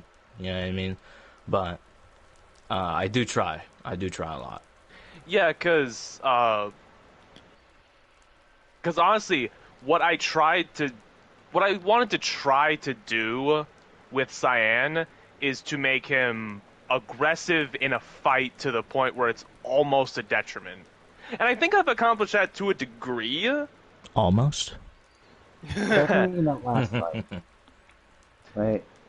Because it's more... People relied on him to be a shield, and instead he decided to be a sword. Yeah, that is one thing In- I'll say that's really, like, it's a little annoying at times, but it's a really good character flaw, actually. And Yeah. the way that you do it actually is very well done. Yeah. Cyan has his flaws, but I think those flaws are kind of awesome, honestly. And I think Cole's death especially has actually made him realize what the fuck am I doing? And sometimes that's what it takes. You know, sometimes it takes a tragedy to realize that and you need to change what you're doing. and also if we actually had like a spoken time frame how the campaign was going on, because Kill that's a problem Kill has always fucking had, to my knowledge, even before I Time. joined the group. You talking about, like, Time is convoluted as all hell. Yeah, Killer has always been convoluted really in the bad world at around time management, unfortunately. Yeah, you What had we mentioned thought- something. Not necessarily time management. It's like we have like a 2-minute conversation and it's been 5 hours Yeah. in game. Yeah. But we think 3 days have passed and it's been 4 months. yeah. Mhm. But there's Yeah, there's something very unique that you had or something you had mentioned, and it's a hypothetical that I think would be interesting to think about. What if Cole never died? What if Cole was still fucking alive? I feel like things would It- would have happened a lot differently. Oh There yeah. would have been a lot less. In this theoretical cuck what if Cyan did his fucking job and what Uriel trusted him to do, Cyan would be dead right now. Probably. Yeah, it probably would have been something. Yeah, there is a chance. Because I don't know. I feel like things would have happened vastly differently, and honestly, I think the bad guys wouldn't stand a chance. I'm gonna be real with you. Yeah. No Because chance. not only is Cole extremely strong in combat, but he's a keen mind. You know, he's something. He's like the Donatello of the group that we're kind of missing now, but Camayo's there to kind of be that. But at the same time, we're not unified enough to really utilize that. You know what I mean? Because like Cole had a lot of intelligence. Let's be real. Like, dude was smart. So well, he had a lot of could make a applied plan. intelligence. Right, exactly, and not only Camael that, just but has mechanical book smarts. intelligence. Mhm. Right. Yeah. And now I feel like the closest There's thing that a- we there's actually a have piece- to the closest thing that we have to that is now would be I guess Uriel's bastardization of that. Yeah, which is crazy. Like it's honestly insane. I at first, like, I didn't realize the impact of this, but there is a piece of that team that is never coming back. Yep. Honestly, Yeah. it's just never going to be there again. And next week, if I get screen time with Uriel, it's gonna be poggers. Because I have actually written up actual concrete talking points. Uriel, welcome to my fucking TED Talk. Motherfucker's got Welcome the to sticky my notes and TED everything. Talk. He's ready for this shit. Welcome to my TED Talk. Uriel, you're dumb, you're smelly, Cole's dead. Cry about it. Give me $200. Wake up to Give me reality and stop $200. talking to dead people. Oh, that was making progress. Making her not hate herself as much. Yeah, which something that I didn't really expect would happen is that it does seem like the ending is going to be heavily influenced by what Uriel decides to do in the end, if she chooses to complete the list or That is true. give up on that. Yeah, we can, because it's kind of, I don't want to say it's out of our hands, because we do, I feel like Uriel does listen, you know. She's a rational, thinking human being Yeah. who, unfortunately, has experienced some trauma, you know. So, Oh, wow. And to Kamicha's point earlier, Uriel is very impressionable. that is true. The fact that she's And especially because the only person who ever thought like she does is just gone. Like the only other like wouldn't- tinkerer type character. Oh, wouldn't- that's what you mean. I wouldn't Okay. Yeah. wholly I wouldn't really wholly say that, but yeah, because in truth, when it comes to who thinks the most like Uriel would, it would definitely be Alexander, actually. Mhm. Which I feel like is like a big influence in their friendship. Um, but for Cole, it was they were both tinkerers, which is part of the reason why she made Onyx. Was because she wanted she pretty much wanted to talk to him about what was in the book, or wanted to try and get the meaning behind it. So that was part of the reason why she made that. It was like, hey, maybe I can actually get some way to get his input. Yeah. It started out like that, though, being the control of the character, it's been shifted. Though, I will say, it's getting better at doing Onyx justice. Yep. Slowly. That is true. He is improving by the day, honestly, and it's kind of impressive. Mm-hmm. And then I've started to shift a little bit when it comes to Uriel's fighting style. She started to rely a bit more on that armor. On Carapace. Yeah, on the Carapace armor. And actually like utilizing its functions. I will be right back. Well, it's actually interesting, because before Cole's death, he started utilizing the armor's main thing less. Started relying more on his pistols. And once again, that's back again to what I had said about the bastardization of Cole and his his memory. Because the other reason why Uriel made that was because she needed something to keep her on this path of vengeance, basically. Mm-hmm. And the closest thing she had was Cole's blind hatred of the White Fang. Mm-hmm.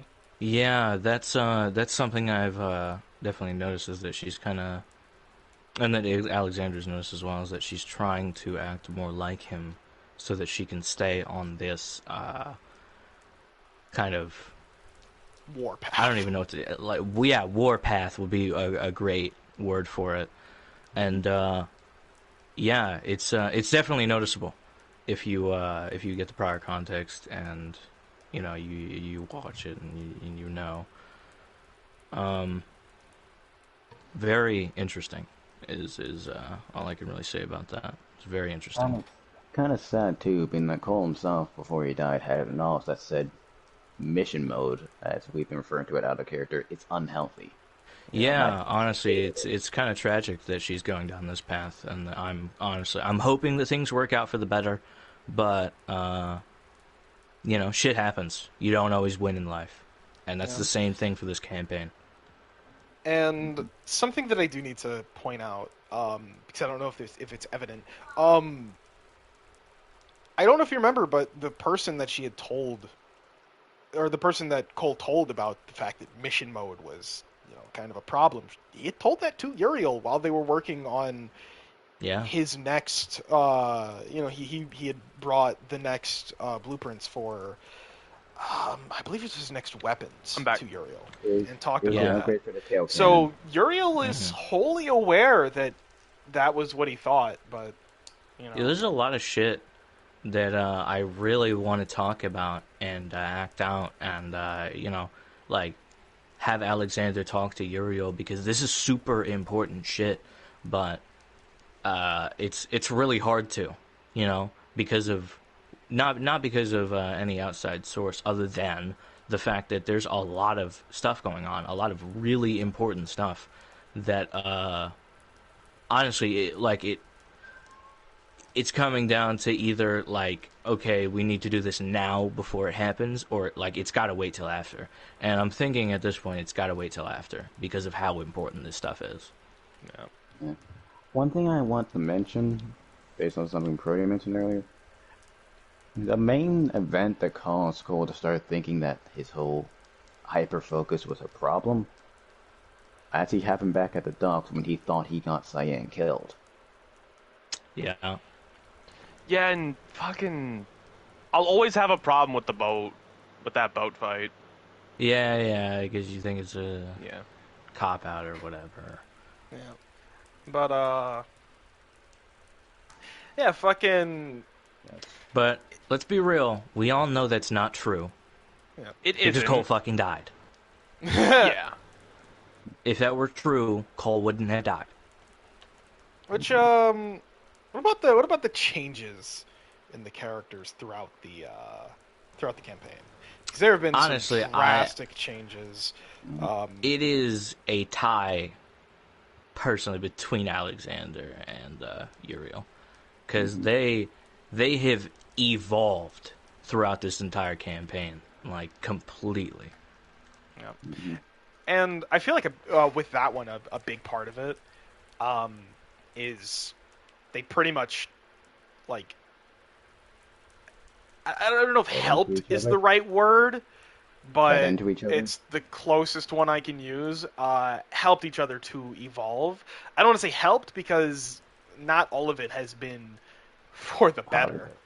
Yeah, not all of it has been for the better. Yeah, no. When I say evolved, I'm using it as a term of more drastic. It's just drastic change. Whether it's for better or worse. Throughout the campaign, they have changed in so many ways that some people would say that they're completely different people. Oh, yeah. And that is very apparent in not only the way that we talk and interact with other people, but the way that we talk with each other, the way we fight, the way we think about how we're going about things, the decisions that we make. Everything is different. Everything from the first session. I want to say there were smaller changes in both Cole and Cyan throughout the campaign. I feel like if Cole had time, he would have also drastically changed a lot. And I feel like the only thing holding Cyan back is his own fears. His it's a lot of trauma that hasn't been dealt with, and he hasn't really talked to anyone about it. And it's not exactly it's not all Prote's fault. All right, I'm not gonna say none of it's Prote's fault, but I'm gonna say not all of it's Prote's fault. I play the damn character. Like, it does amount to important shit is going on right now, really important shit, and so I can understand if not only the character but also Prote feels like there's just more important shit. Like, there's no time for this. Like, let's just do this, and worry about this, and then that can come later. Because especially like, if I might say my piece before you, regular. Cyan is realizing how bad he fucked up. Like, not in... Like, yeah, he understands fully, like... He should have been the shield. And he didn't. And that was by his choice. And Cole died as a result. Mm-hmm. It's not something he directly did, but it was his line of action that did it. Kind of similarly, fucking shit up with Blake. And there is a definite conversation that is going to happen. Yeah. But on Cyan's, I guess Cyan's fuck-ups.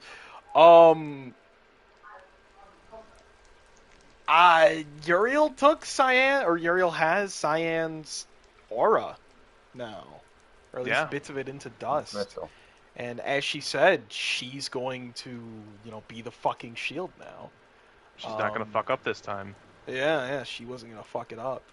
Which, I feel like that'll be interesting. Mm-hmm.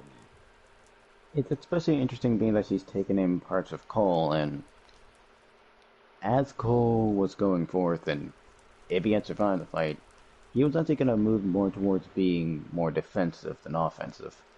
Right, because not just was he starting to hate what he was doing to people, also knows that his offense just wasn't enough anymore. Yeah. Couldn't land a normal hit on Trico, couldn't land a hit on Adam, couldn't do anything to Cinder. Right, and so he has to evolve his fighting style to better adapt, which is a very smart thing. Really quick, going back to how impressionable Uriel Sorry, I guess I should say her full name because Yuri actually exists. Yeah. Still kind of pissed about that because that was a canonical nickname for Uriel before And then Yuri before came we in. knew Yuri even existed, and then now Yuri exists, and it's like, God damn it, it's so confusing. Please.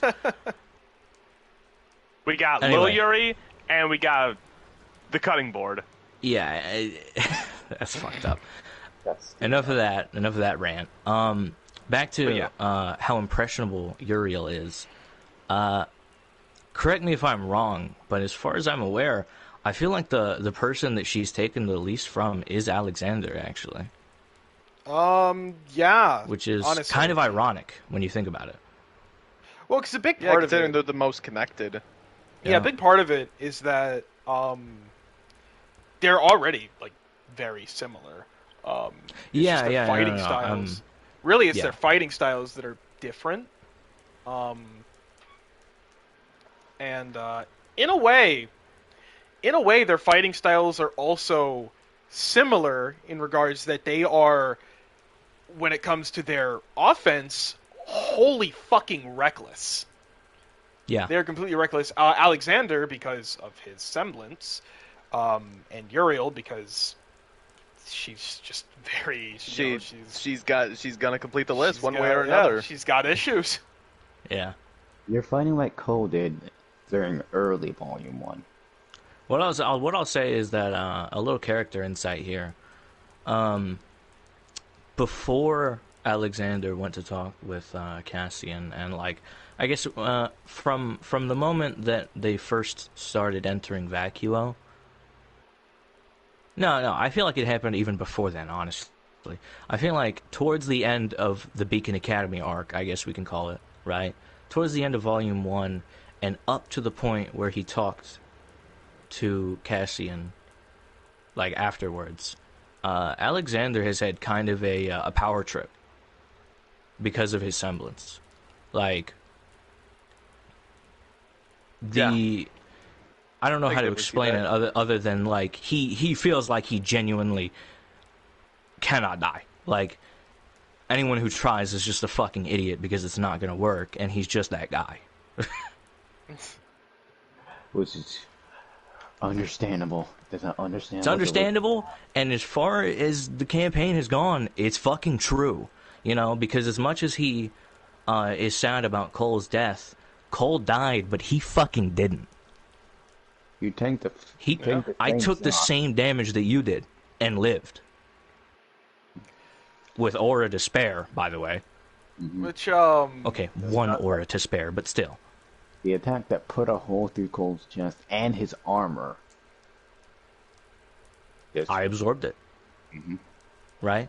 So, from like, honestly, not from that point, but that kind of just further cemented the belief of Alexander's that, like, he's fucking at the top of the food chain. Like, you're not fucking beating him. He is fucking invincible. I'm fucking invincible! Alexander is Sundowner. I was planning on challenging that, but well, Uriel died. pushed me aside. No, I mean Yeah. Cameo. One thing that I am very glad that hasn't happened is that Cyan hasn't pushed Alexander. You know, because I feel like there could have been plenty of times where Cyan could have done something like that, or any character for that matter, and you know, and that could have gone very poorly. Not because Alexander would do something to them. That's a completely separate topic that we can talk about later, after I get back, after finishing this thought. Yeah. But because of the verbal rift that he would put between them, you know, like, honestly, if someone were to approach him and kind of press him, he would pretty much end up acting like they were nothing. He would have a Homelander moment. For any of you who have watched The Boys, Season 3, everyone knows what I'm talking about. I am stronger, I am smarter, and I am better than you. And I'm pretty sure any character in the group, even Cole when he was alive, that would have put a massive wedge between them. Absolutely. Now, like, imagine if Alexander, for some reason, somehow, said that to Uriel. Holy shit! Could you imagine? Yeah, not a whole lot could have fucking fixed that. Because he's got shit to back it up with.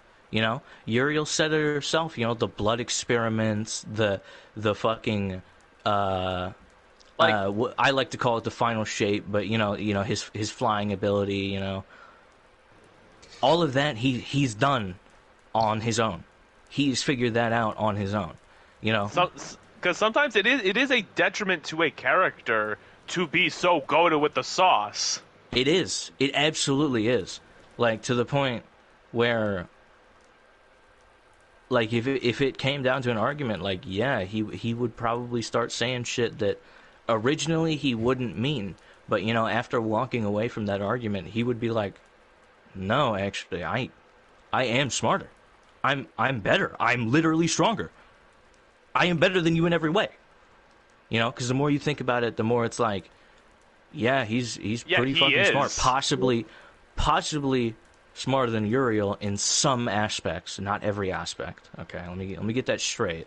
Yeah. I would not go as far as to say that Alexander is smarter than Uriel, but I'm talking about in this mentality of his that he would have had because of this argument, right? Uriel actually did say it. Uriel considers Alexander to be smarter than Uriel. Yeah. From what you said, you considered most of the group, with one exception. Yeah. Specifically because I think... how do I word this?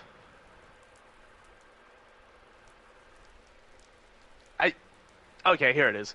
I just think Alexander... It's not a matter of being smarter. It's the willingness to quite actually risk death to find out. I would agree. It's you're willing to do a lot definitely more than Uriel is, or was. He is ready to push the boundaries a lot more than anyone in the campaign has ever been willing to, including the bad guys. I fucking guarantee you. Because Alexander has constantly put himself on the line, and at some point almost became a Grimm because of his willingness to do what he needs to do to improve his situation and make himself stronger, or make others around him stronger. You know? While Cole was willing to do some crazy shit, and Camiel is too, both of them, well, especially Cole, had reasons to not want to risk their lives all too much.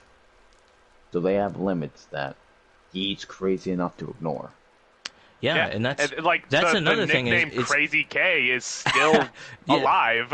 It's there's a reason, dude, and it's not just like that's another thing that plays into it. You know, everything that Alexander has done, every judgment call that he's made so far has been correct.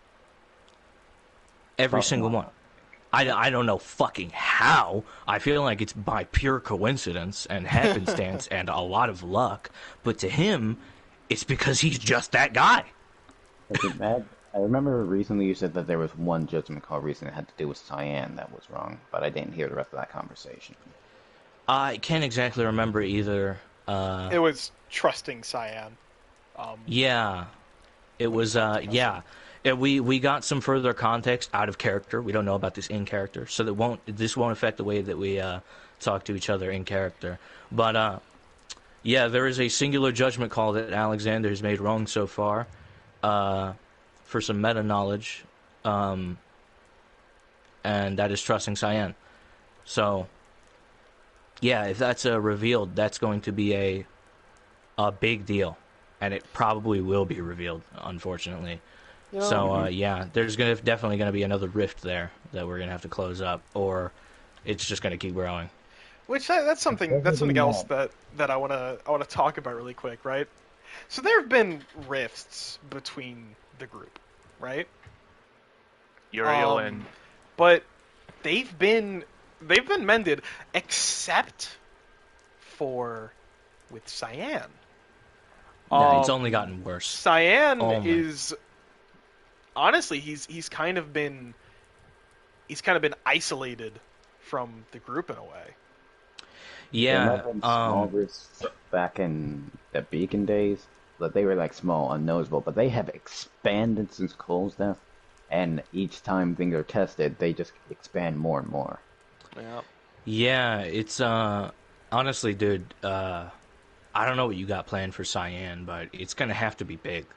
Like, I'm unfortunately, hoping. unfortunately, the way that the cards are turning right now, it's not looking good for him, and not in No. like a not even in like a he might die way. Just like a That is like true. He'll be we left can't have you behind. around. Yeah, like dude, buddy, you gotta go.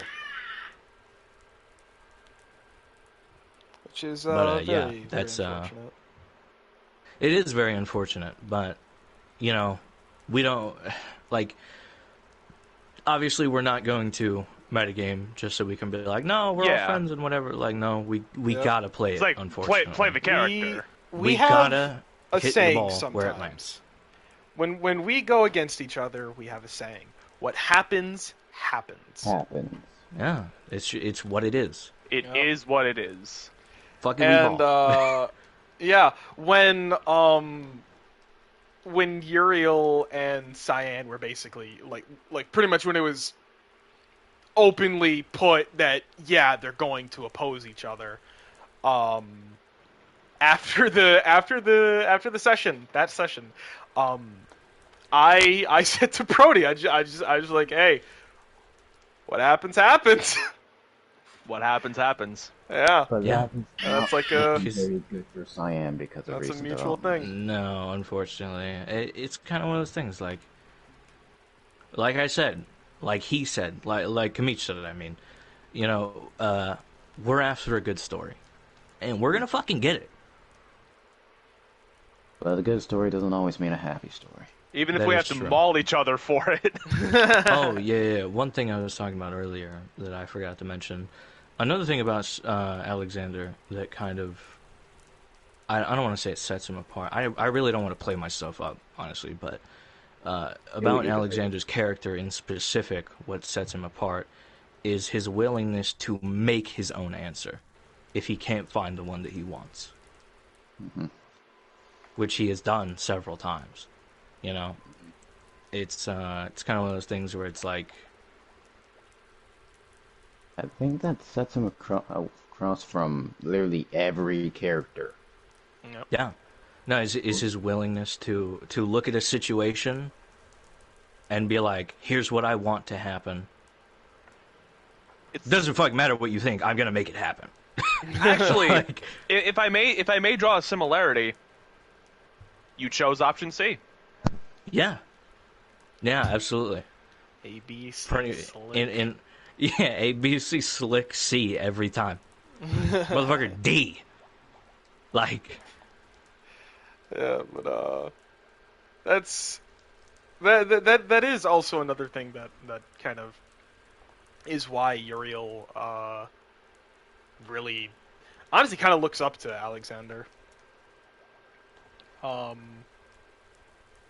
Because Uriel does regard him as superior. In case that wasn't evident from last thank session. you. Yes, I would Uriel, agree. Uriel of does course. think Uriel does think that Alexander is superior to her. She also thinks that Camael is superior to her. Interesting. Weird. Yeah. Well, in Well- that regard, I could see it. Hopefully that's changed a little bit with last session, considering what was said. You know, hopefully she takes that into consideration. yeah. Well, even then, she still kind of considers Camael to be a lot more superior because he figured that out. He kind of figured that shit out, and she was like, "Yeah, he's right about that." Uriel, in case it's not obvious, she does not think highly of herself at all. And not just from like a morality standpoint, just from like a general standpoint, she thinks very low of herself. She thinks that honestly, she thinks that she's a fucking idiot. Yeah, she knows shit.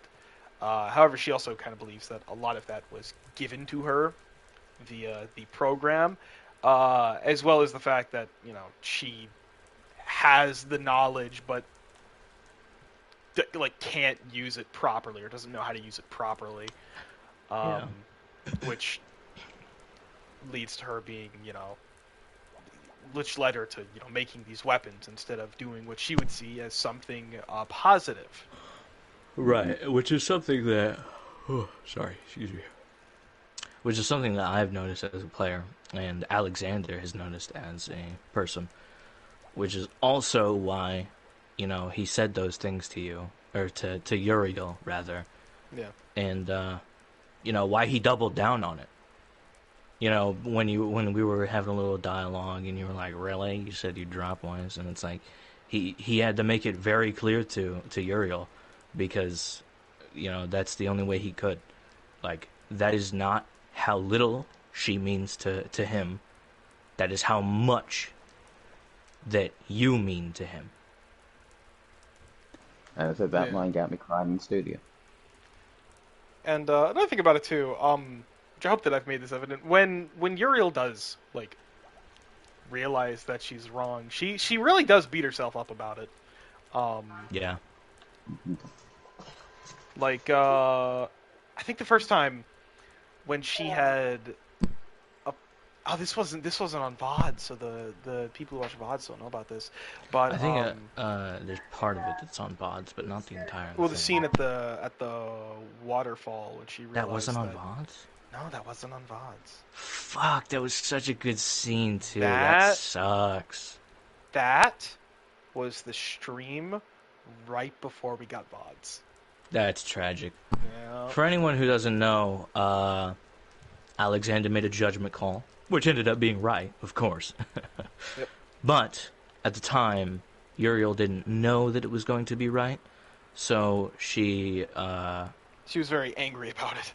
Yeah, she was very mad at Alexander about it, and needless to say, Alexander was hurt by this notion that Uriel didn't trust him like that. And so, shit happened. Alexander got even more sad because of certain character interactions. And then they met at the waterfall. Which, if you ask me, that scene is pretty much where they became, like, friends. That's where they became, like, fucking as close as they are. Very, very good friends, yeah. Yeah.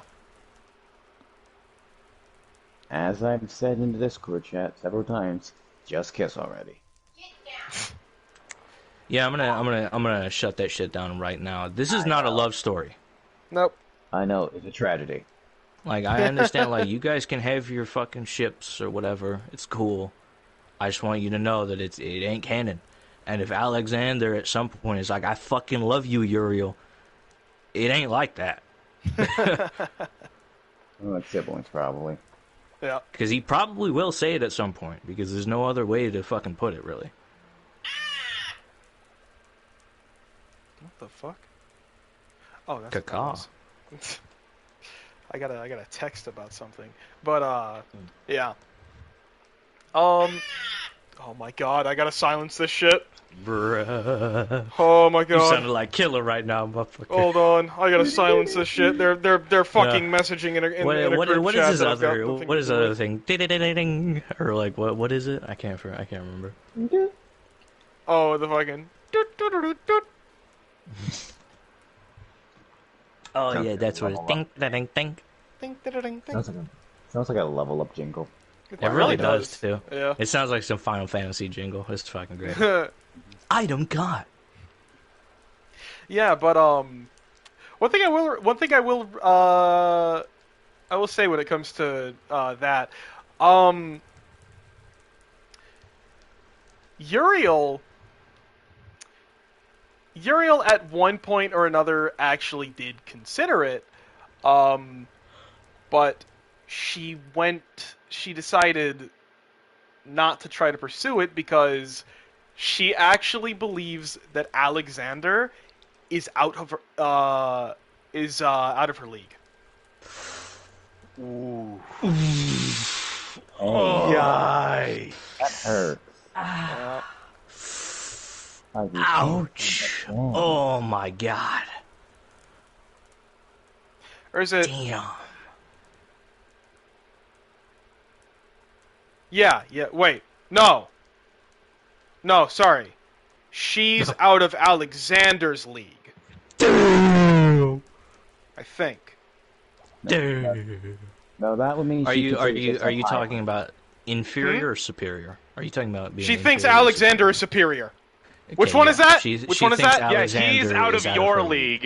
Yeah, that's what that means. You're right the Okay. first time. You, Okay, you yeah, were yeah. right the first time. Yeah. I thought you The- were making a the joke for a one- second. I was like, dude. The one where the one that means that she regards him as superior and that she has no chance. So she thinks Alexander is out of her league. That's what she thinks. Okay. Yeah. I mean, I see it. Damn.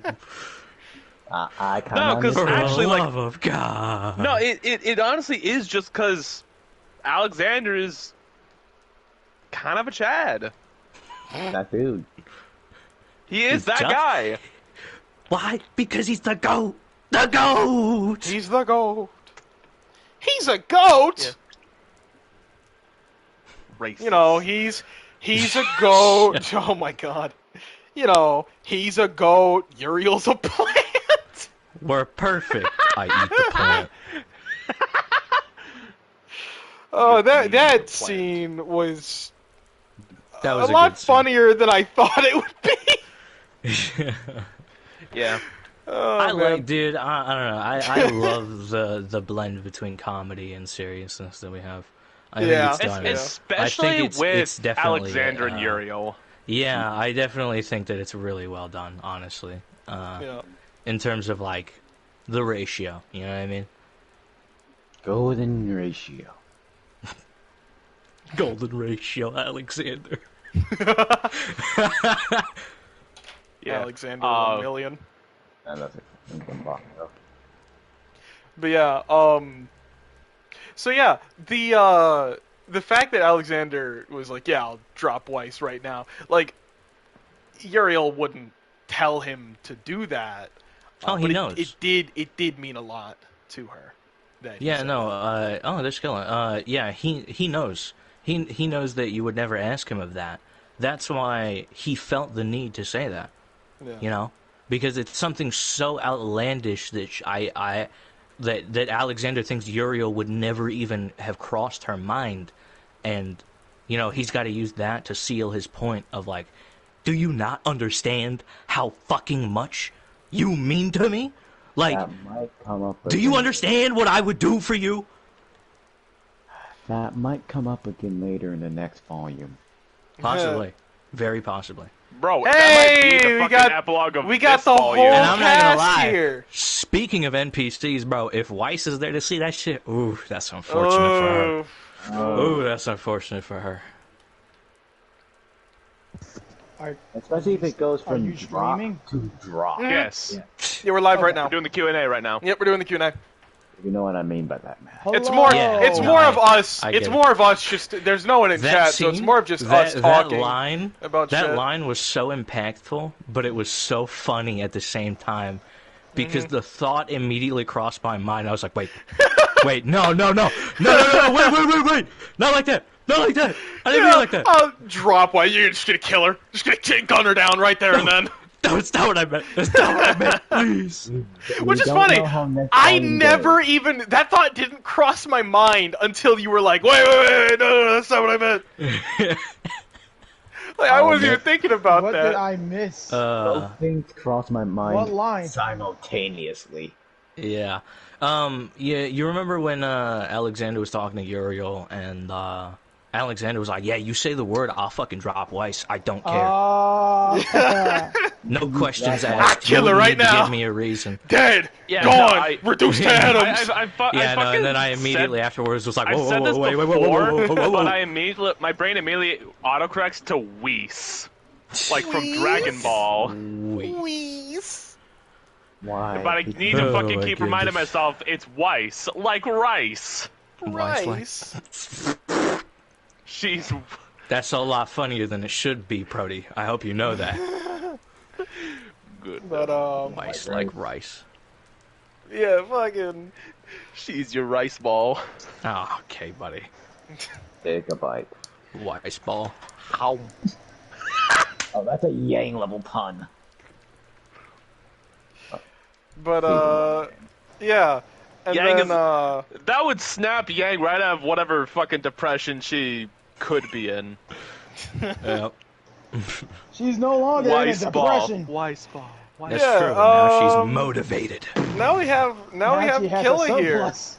Now we have she's Killa here, motivated. so we might be able to get some. We might be able to get some campaign insight. Yeah, maybe a little bit of campaign insight from the DM himself. Wait, say again? Here we have Some the insight god of the this game. world, From your perspective. Unfortunately, there's not people here to actually ask questions about it, and I actually don't have any questions. I think the person in the chat, Tragic, is the only person who's really It's true. asking questions, questions. which is kind of unfortunate. We're honestly encouraging you guys, if you have questions, please ask There's them. no one here. It's Doesn't more matter. for the ball. It And if doesn't you're watching matter. the VOD, For the VOD, Put 'em down in the for comments. For the people who might join, like we want your input and we want your questions. We enjoy interacting with you guys. That's It's why true. we're doing this. Unfortunately, If we didn't, we just wouldn't do the stream. You know what I mean? Unfortunately, Oh my God, if you we're comment so on the lonely. VODs, unfortunately, We're if not- you comment There's on the fucking VODs on 5 of us in the YouTube, party. We're you'll not be alone. answered by Matt. It's a joke, Unfortunately, it won't be the same person who responds in Twitch. You won't be able to hear from yours truly. It's Yeah, so sad. Okay, buddy. Okay, buddy. Yeah. Get the fuck out of here. Anyway, I'll be there to answer any questions that you have. Yep. And he might get input from the rest of us depending on which question is. That is true. Depending on the question you ask, I will get input from the other players, so it's not just coming from one source. So I will try to give you guys the best and most accurate answers that I possibly can. So feel free, please. I know I'm a broken record, but please ask questions. I'm fucking begging you. They're keeping me locked up in here. You're in a different state than the rest of us. I I know. thought shush, that was West my Coast stick. boy. Did you? Did you just reveal secrets? Hmm?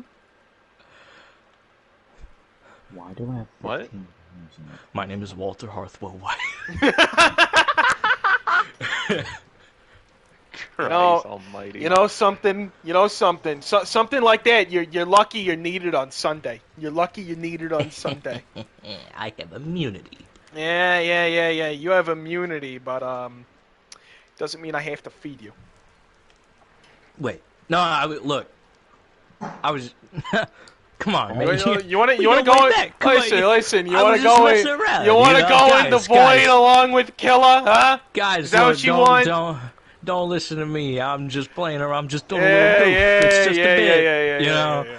Guys, chill out. It's We it's joke only here. a joke. We okay? joke here. We There's do a little we trolling. have bits. We do Why do you bits. suddenly sound like you went from Matt to Tony? But because I am Tony. What's your problem? I'm Yeah, out here helping my grandma. I'm out I here helping have Rose a- make pizzas and shit. You're out here not even tipping me. Come on, man. What's wrong with you? here's a fun one. Here's a fun one for us. Hypotheticals. Oh lord. Oh, What boy. ifs? Yeah, the what ifs, dude. We Cuck already went what over some if. what ifs. We already went over some what Yeah. ifs. One what if that wasn't brought up this stream, but it was actually brought up after a session is what if Uriel and Alexander had met earlier, Yeah, like way earlier. than before Beacon? Yeah. I don't think That he was a did. crazy what if that was asked by the mage. Roman would have an entire another gang to have to deal with. I don't know about that. I don't think that would go Rowan down would have like that. retired.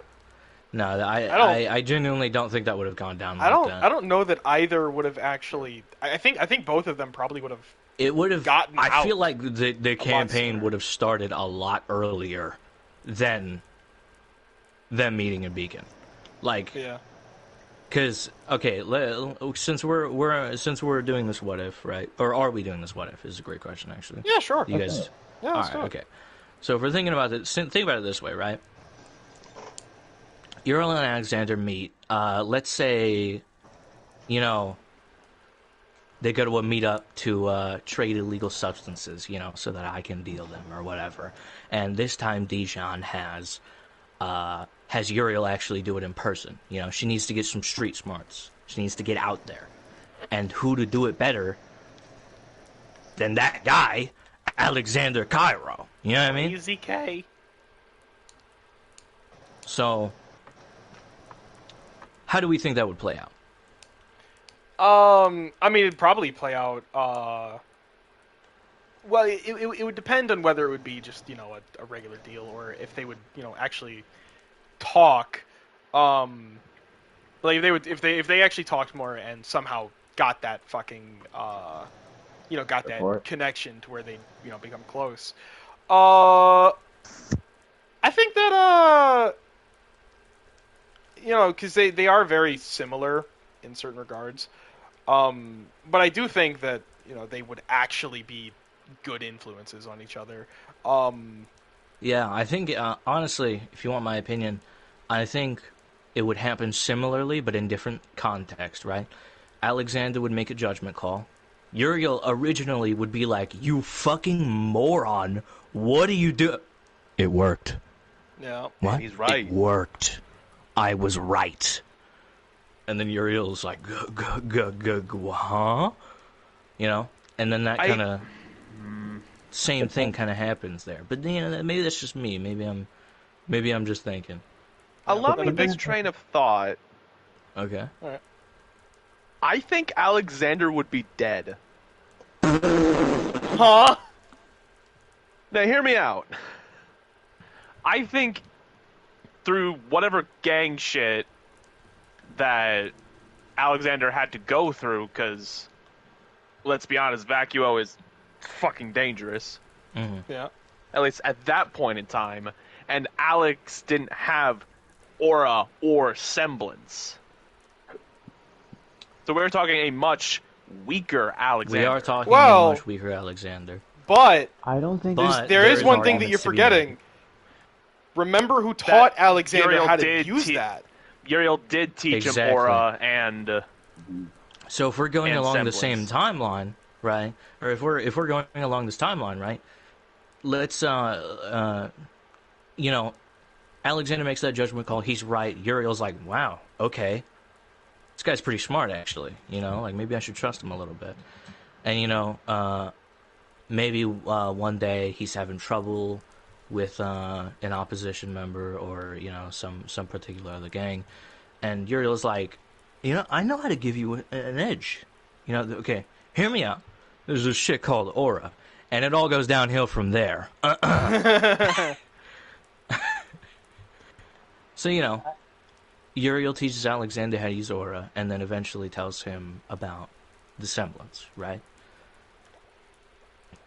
I mean, if Alexander learns how to unlock that, it's a wrap, as far as that goes. As far as that theory of yours goes. I have a My question. other line of thought is Alexander would be dead because he would have turned into a Grim. Maybe. Maybe. Which that part seems a I don't bit know. more I reasonable. don't know about I that. don't know Salem about that. did- How do you think that would go down? How do you think that would go down? Because with Like, all the elaborate the, on the how that blood, would happen. because Alexander initiated the fucking The blood blood experiments. That, hold on. That now, we all gotta think about happened- that might never happen. Yeah, that that all might actually happened never happen. because we were in the lab and Alexander actually had nothing to do in the lab, but he had Yes. to be there. He actually had to be there. I don't think the blood experiments ever would have happened. Though, Or at least it might have happened a lot later. And Yeah. around the same time, honestly. I have a question. because Sorry. I would assume, with this pure hypothetical, Uriel would still be making weapons. I could be wrong. It's like, how do we step it up?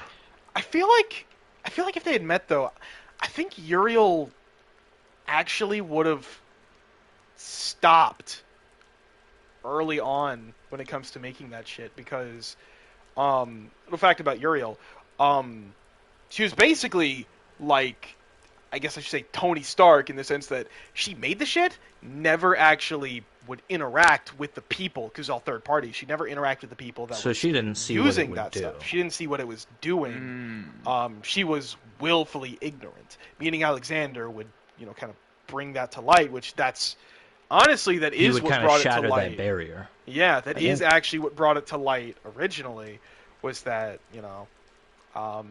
Alexander had talked about the shit that, he had gone through, and with the timeline that is actually there, that's kind of what had Uriel start to be like, yeah, I did that shit. I made that shit, indirectly killing a shit ton of people. But yeah, Uriel would have realized that, probably would have tried to move towards stopping that shit. Yeah, honestly, I feel like depending on when it happened and when that barrier was broke, I feel like Alexander would aid you in that endeavor. Yeah, I feel like it'd be pretty soon. Would you guys have stayed in Vacuo? That's a great question, actually. If we wasn't based in put Vacuo, it in the so context of staying in Vacuo, Yeah, I think we're under the it context. might actually come down to a point of, okay, the big dogs are starting to swing their fucking dick around. We need one last weapon, Uriel. Well, I think what would happen is that Uriel would move away from making these weapons and moving away from, gang involvement. Drugs. Yeah, and because she was, because at that point she would actually have a friend in, Alexander, she'd try and take him with her. Honestly, I think he would go. Very reluctantly so. I think it would definitely take some convincing, because Alexander didn't go to Beacon by choice in canon. Yep. If we're talking about in campaign, he didn't go by choice. In fact, he was quite reluctant at first until he was like, "Yeah, you're looking at 6 to 12, unless you go to Beacon." Which is also the same reason that Uriel went to Beacon. Right. Just under a And slightly if we're different way. still going about this, honestly, I feel like Alexander's thought process about certain peoples would change drastically a lot more quickly than it did. I think if you had ran into Cole, I think your interaction would have been a lot different. Yeah. Cole was a bit different pre-campaign than he was during campaign. Yeah, yeah, definitely. A lot of shit would have happened differently. I feel like it would have ended up being that we would go to Beacon by choice. Yeah. Honestly, rather than by either happenstance or forcefully by another, because, I mean, as far as I'm aware, Vale is kind of like as good as it gets. Yeah, pretty much. Which at that point, I think because Uriel would have made the decision to stop that shit before going to Beacon. Let's be real. Eventually, it'd be revealed about the whole fucking program shit, all that stuff. But I don't think it would have the same effect. I think she would be fine with it. Yeah, and at the same time, like, you could make the argument of like, oh, well, obviously people are going to try and stop you and like blah blah blah, and your old gang might want to tie up loose ends and whatever, and they might go after the money that Alexander has. And like, yeah, they could try, but at this point, if we're talking about Aura and and Semblance Alexander with Uriel, I don't see that as a fight that they're losing personally. Yeah. I also thought of another. Goal isn't to destroy the opposition; it's just to leave. Yeah, another exactly. Short hypothetical. Because I've thought about it a few times, which is that, what if Uriel wasn't made in a lab? What, didn't have this program? She was just a normal fucking person. Oh, shit would have happened so Just differently. everything Oh, my goodness. else is how it was, but Uriel wasn't, this fucking I don't think lab-created creature he with would have these gotten as depressed. world-ending power, She or would this definitely grim be a controlling happier shit. person.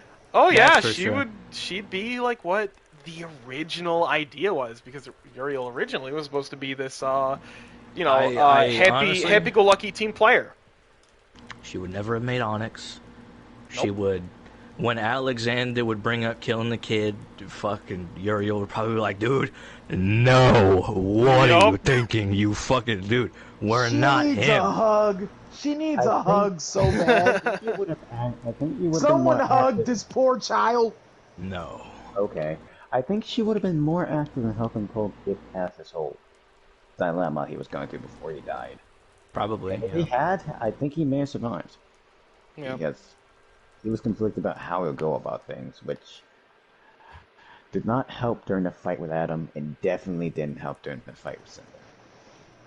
Yeah, even before, like, while all of that stuff was being revealed, she was still trying to be a bit of a team player in the first half, because, and I feel like this was also heavily to her own detriment.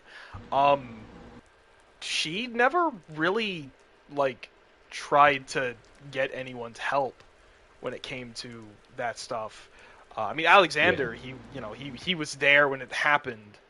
And You know what I so need Alexander to do was for supposed to- she Uriel? got, I need but- to take her legs. Honestly, I feel like Alexander dropped the yeah. ball, and in retrospect, I dropped the ball because I should have said something to you, or like Alexander should have said something to Uriel, like in regards to like, just anything, not just like we don't talk about it. Cole, I feel like you should have explained the situation to Cole, and should have really fucking hammered in like this changes nothing. Yeah, and then, I'm You are saying- still part- Uriel. She You're just not a needs to step fucking on a ley computer. line. You're more a big people part of her than I've ever met. character. A big part of her character too is that, like, she doesn't really like talk about her own problems. Yeah. Which is back to the whole, she regards herself very lowly. She doesn't think that, she doesn't think she deserves to put that onto other people. excuse me for a second. So she'll keep it to herself. Also, Killa, that I know you were making a joke about another campaign, but that would actually worsen her condition, because she would just make herself more machine. She could make legs, and she would. Can make legs. That is true. She And would that just is, like, screw that it. is one I'm thing more that I'll say. machine than man now. You know what, Killa? I'll concede on something. I should have taken the puppet legs. 'Cause then I wouldn't have had to go to Fate Land for you. That's an entirely different campaign. Yep. That's all I'm going to say One about it. that was You know before what? me. You know what? Just in case someone's before brave me. enough to look at this vlog, context. Vlog. I am No. past. not. No, It's shut not. up. No, Context. we don't need this. This is irrelevant. We had actually Past talked me as a about it moron. before. I took two concepts and I tried to smash them together. Yeah. Faye, not Faye. No, Fate. stop. Shut up. Shut Yep. up. Shut up. Shut up. Shut up. Shut up. Shut up. We Shut up. Shut we the fuck talked up. about I'm not it. joking. We talked about it earlier. Okay. We talked about your past. We talked about a few of your past campaigns earlier. We already went over that. And there's a reason we're telling you to shut up. Yep. There is a very important reason. So it's not just because we don't want to hear about it. Okay. Oh God, But, you told them of the dark lore. Shut up. Not really. Oh, We were very no. vague about it. We were very vague for your sake. Hey. But the fuck were we talking about before? I think we were talking about Uriel character arc. Oh Uriel, yeah, if yeah. she wasn't a program, or if she was a biocomputer. Yeah, that's yeah, she'd be a much happier person. Yeah. Because What if Alexander didn't have half the shit that happened to him? Oh yeah, yeah. Yeah. What if Cassian didn't happen? Oh my God! I would have never met you guys. Yeah. I would have. I would like. I would have never. I wouldn't have Maybe you moved would have got from to that be village. sooner. He'd be a regular, everyday, normal No, motherfucker. I don't even. I don't even think so. I think he would be content with living a normal life, like we've talked about that before. And maybe he wouldn't though. I don't know. It's kind of one of those things where it's like I'm going off of mere speculation. But maybe I would have gone to Beacon, and if that's the case, then I don't know if I'd still even meet Uriel. I don't know. Why did Uriel go to Beacon again? In campaign, I actually. In campaign, Uriel went to Beacon for a very similar reason that Alexander went, because Dijon had told her that if you go to Beacon and become a huntsman, or at least a huntsman in training, you can perform experiments with dust legally. Okay. Yeah. So she also went there to avoid jail time, but it was more like Yeah, the potential of jail time. Right, the potential of jail time rather than. Yeah. So talk about the hypothetical. That's interesting. We're talking I mean, about a there's different not much. hypothetical. We've talked about pretty much everything there is to talk about without questions being asked. So I mean, yeah. Yeah. Fuck, there's something that I did want to ask. I wonder how things would have gone on if, at that point, Onyx and Uriel had interacted more back in the orphanage. Things would have also gone very differently. Yeah. Honestly, a big part of Uriel's mentality, and like one of the most, I guess, most tragic parts about Uriel is that pretty much all she needed was like a friend. She'd be a very different person if she just had a friend. Yeah. Which is part of the reason why Alexander has worked so hard to make sure that that Uriel knows that like he is there. You know what I mean? Because there's an air of loneliness around Uriel. It was very noticeable. Even Cole didn't ask to notice it. And Alexander knows what can happen when someone's too lonely. So he doesn't want you to be in that place that he might have been at some point in his life, you know? So he's made it very clear that he is there, he is willing to talk, you know, and he's not going anywhere. So you can rely on him. I think why it might not have worked as hard as it could, as well as it could have. Cole, though not nearly as well, I will say that, was trying that a couple of days before he himself died. Yeah. Yeah. Which very, very unfortunate. Very unfortunate. It is, yeah. You know, we joked about it like when it first happened, like, yeah, Cole's gonna die. Woo, Cole's dead. Woo! You know, but it ended up actually being a really sad scene, honestly. Yeah. Like, there's a reason we don't make the jokes anymore, you know, because that was a good scene, and it meant a lot, you know, for the campaign. It seems I work best with sad scenes, though. I'm trying to get better at voicing non-hyper dramatic scenes, though it's tough. Yeah. I am, should we give some character insight into, Project Shinobi? Oh, sure. Oh, yeah, if we want to fucking talk about Project Shinobi, yeah, sure. Oh, we're Yeah. allowed to talk about that now. Yeah, no, it's, Not you. So I So, can okay. remove the Not car bag Not you. from my back. Not right? you. Not you. Leave the car back. Not you. No. Yeah, they Those have car a bag- shot collar connected to me. Anytime I mention Push the key button. words, it goes off. Allegedly. True. You're truthing. Allegedly. I have video evidence. Like, oh, gee, ah! But, yeah. Haha, shut up. Yeah. We haven't actually said what exactly Project Shinobi is. We've just revealed that the next thing has the title Project Shinobi. Yep. So far, that is what we're calling it because we don't have a name for it yet. But yeah, fuck it. Let's. That might end up just being the fucking name. That might, yeah, if we don't find a That better name. reminds me. Kamich. I have reminded you every day for like a month now. Sure you have.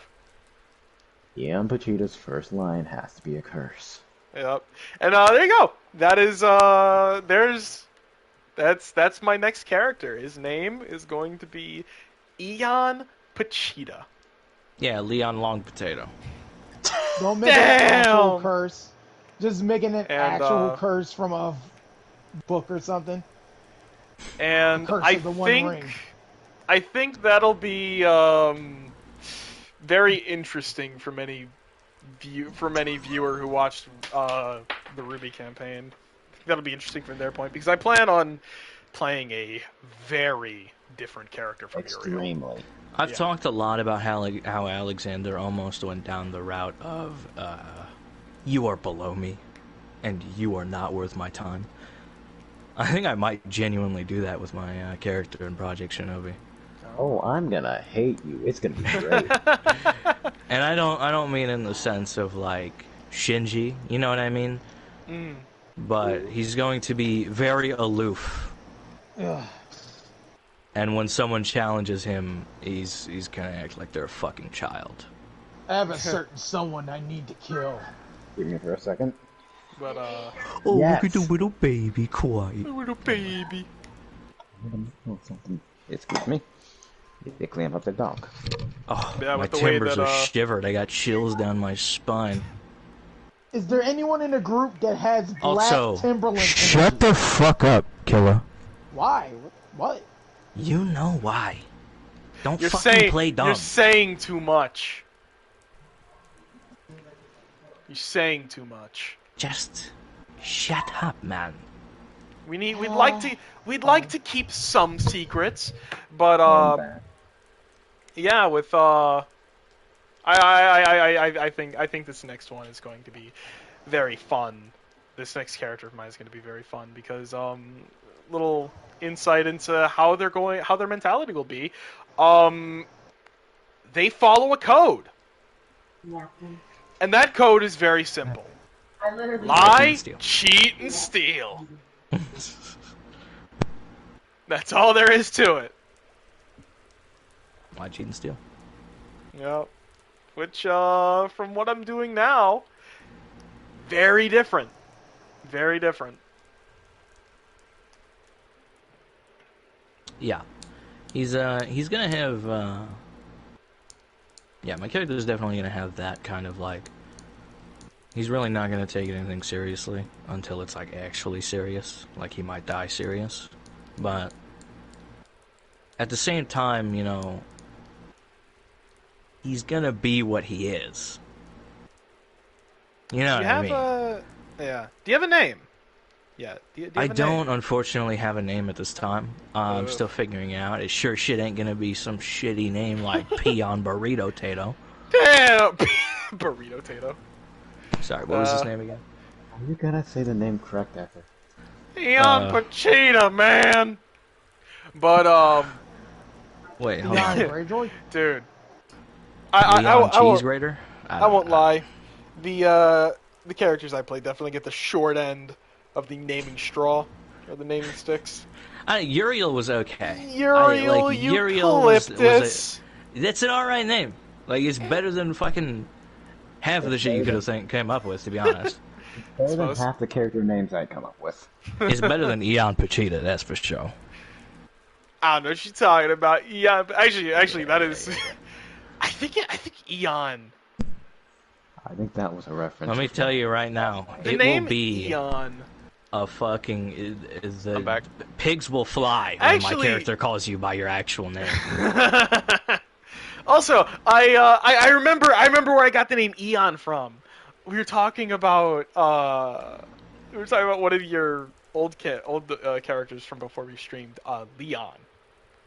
And someone had thought you which is said not- Eon.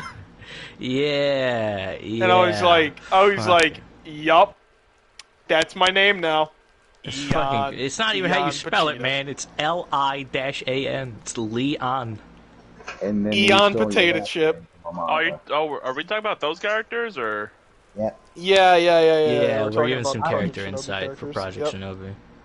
Not Just everything because of gets the updated. differences that there's going to be with what we're doing. Prote's going to be blind. Yeah. Yeah. You can't see. That's Very to be interesting. determined. I mean, how he's blinded is to be determined, but I'm Yeah. pretty sure you want to be blind, right, Prody? Yes. I blinded you. Damn. I Yeah, we got dead ass some, thought about it. I'm not gonna lie. I haven't actually made a backstory for this character for context.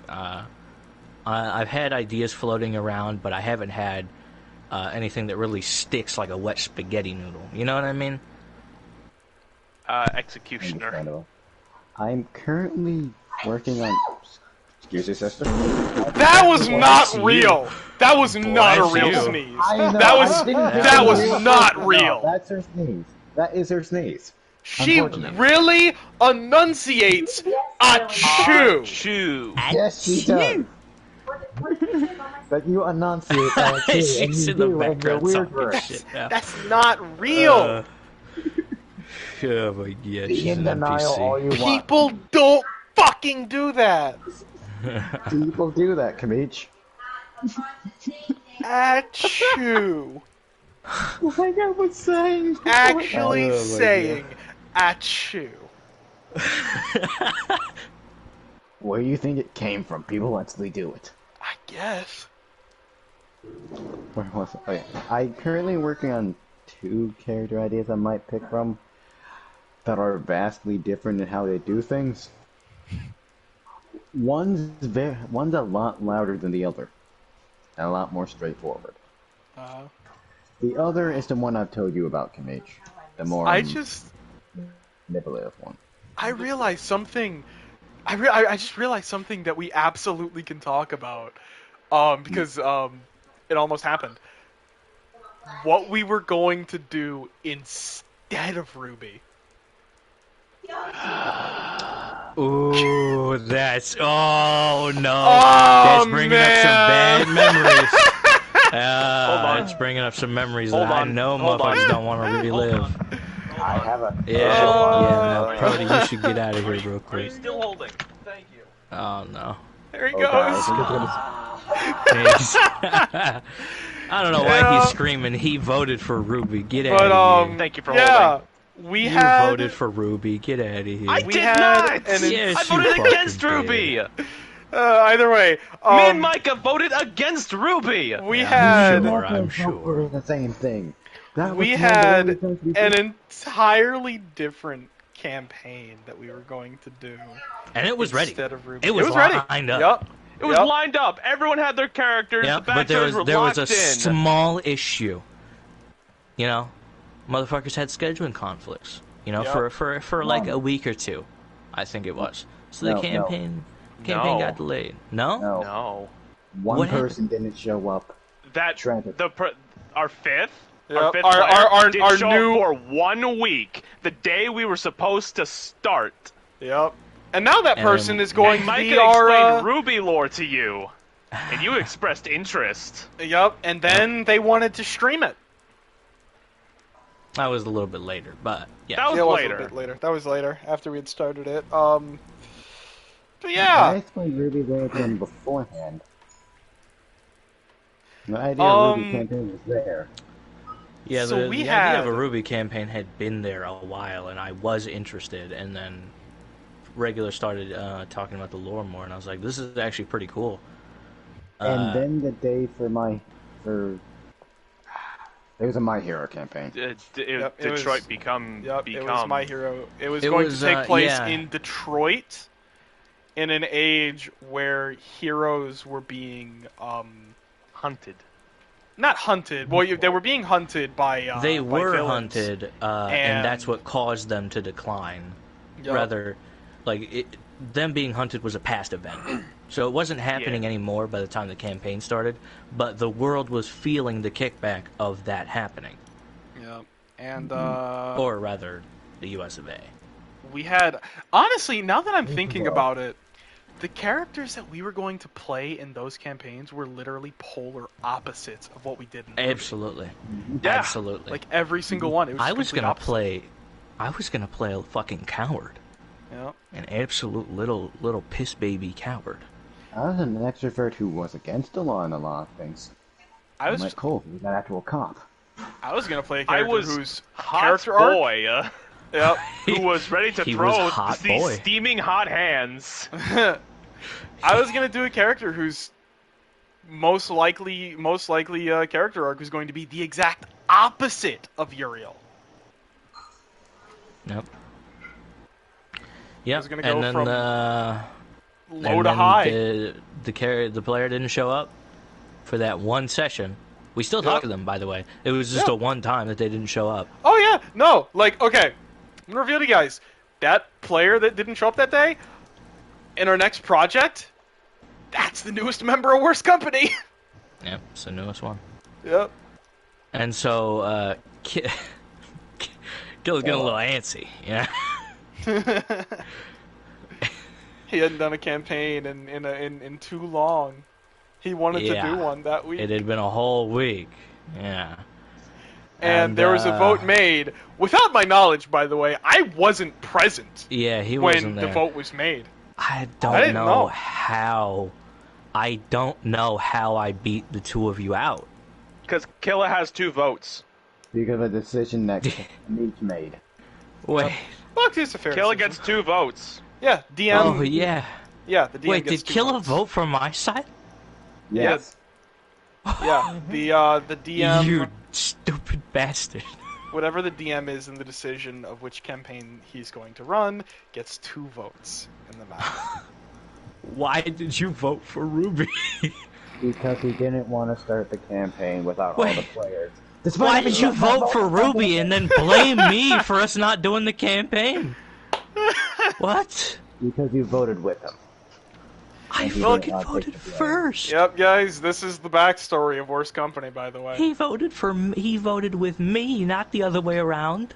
This is the tragic backstory of how RWBY happened.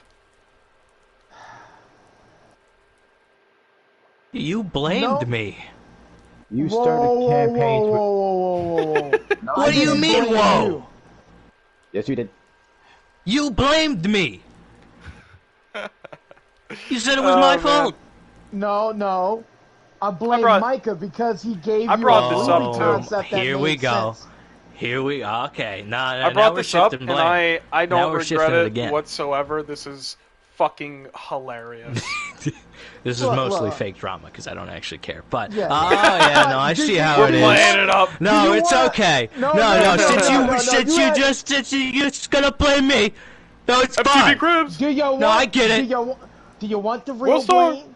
Do you want the real blame? Oh yeah, I'd love it. Oh yeah, go ahead, hit me, hit me. I know. Oh, I know you're gonna love it. I know you're gonna Oh, love I will love it. Oh, I love every fucking sec. Oh, I'll eat that shit up like it's green eggs and ham. Come on, lay it on me. it. People actually eat that. What Give me the book? that shit. It's I've a eaten school green thing. eggs and ham. It's a public school thing. It's You win. my fault. That's what I fucking wanted to hear. No. It's That's what I worse than fucking that. wanted to hear. Nothing happens until you say you want this. Say it. Say the Nothing word. happens until you say the words. Because, chat, for the longest amount of time, I am not allowed to do anything beyond a fucking pulley or a rope or Okay. old Oh, things. so now we're gatekeeping So- you. So, Yes. no. So now we're gatekeeping him. No. You don't get to play this fucking card. You don't get to play is like- 3 Gundam campaigns. Three mech campaigns. You This is fail like- each one of them. This is like 50% a bit, 50% real. I know I'm mostly saying it for the jokes, but it's true. Oh, we did man. 3 mech campaigns. We gave you 3 chances, dude. And a Star Wars campaign or And two. a Star Wars and 2 So Star funny Wars 'cause our campaigns. viewership goes No, up. Two Star Wars campaigns. Hold on. Our viewership Well, always otherwise you goes shot up yourself. when Matt starts yelling. Because I'm great at yelling. Anyway, Oh, man. back to my original fucking point. We don't fucking gatekeep you. You gatekeep yourself because of how garbage you are sometimes. I know, and I ain't gonna lie. Most of those mech campaigns man. sucked. It's up to you I'm guys to saying figure out how much of this is a bit. The solar thing kind of fell off because you didn't like going to the freaking they're like, oh, here we are back at Look, the solar thing fell off because it wasn't that interesting. It just wasn't. Actually, that part wasn't a bit. That was real. That part, this part isn't a bit. It just wasn't. It wasn't there. Oh, Mr. White, man. you gotta realize when your campaigns are shit, yo. Alright, before the bit goes further, we should probably get back to the actual purpose of the Let me stream. calm the fuck down. Look, I know I've had multiple chances, but You're gonna make me go off again. I can make it work now because I have improved. Oh, you can make it work now, boys. All of you you heard have it. admitted to it. All of you have admitted to it. Okay, no, you can make it work now. We were I actually must talking admit, earlier I about have how one RWBY, thing. went I have wrong. one thing that's a flaw. Oh God, I can't do He's it quickly. dying of TB. I can't do it quickly. I need time to build up. But if we don't do a campaign every week, you get antsy. It's true. Well, maybe if y'all DM The more often, it wouldn't duality be of that man. way. I tried. I'm not good. Okay. It's like a fucking. I mean, I am good, but I'm not good at being consistent. It's a I ran never-ending one cycle. It's shot. not I'm your never doing it consistency. again. You don't have patience for it. No, it's definitely the consistency. I had the patience for it. I'm Oh, boring, really? so I can't Yeah. DM. I Yeah, you just can't- I found myself enjoying being a player a lot more. You know what I mean? You As have much as I enjoyed being a streamed DM, I fucking love being a player. Bad words. What? No, my niece Gundam. walked into my room. Oh. And now his fucking niece is here. You're the fucking root of the problem, Cheyenne. Why No, I'm did you kidding. hit me in the I'm head? kidding. I'm kidding. What the fuck? Wait, what? abusing Wait, she him. hit you? She Oh, bonked him. She bonked me. Why'd she Huh? bonk you? Apparently, I was in the way of her cuddling the cat. So she bonked you? What the fuck? She really Yeah, said, "You're in my way." That is You're essentially in- what happened. You're in my way. I have someone I need to cuddle. Bonk. I see. Bonk. Yeah, Brody, insight. I Yeah, see. you left that in my room 2 days ago. It was 2 days ago? Anyway, Oh, kill him. Mute your mic. Yeah, we're Stop running yelling on at the 3-hour mark. So I think it's last We call. probably should wrap it up. Yeah, I think Yeah, it's we last can, we call can end it on now. a high note with me yelling at Killa for like 30 minutes. Yeah, I think it's last call. Is there anything that either anyone in chat or anyone here thinks that we should discuss Yeah, anything, regarding- anything at all. You guys regarding can, talk about RWBY? it. Regarding Or RWBY, hell, honestly, maybe regarding Project Shinobi. Shinobi too. Hmm. Anyone got any further questions? Last call. We're gonna give you guys 1 minute, and then we're gonna move on. Oh, 1 minute. I was about to ask something, but realized I can't ask that on Twitch. No, Shut up. no, you cannot. Remember it for after the stream. Where are the samurai at? Shush. Hey! Shush. Too What do you- much. Too much. Don't reveal Too shit many. about the campaign for it. Man, Too many. Get Too out many of here. questions you're asking. Nope. Too relevant. Brody, they're in Damn. they're in the north. That's all you need They're to in the know. north. get out of here! That's not a joke. Stop it! Yeah. Shut up! Yeah. Sorry. I'm sorry. This is a library. Keep your voice down. We have our secrets. We have our secrets.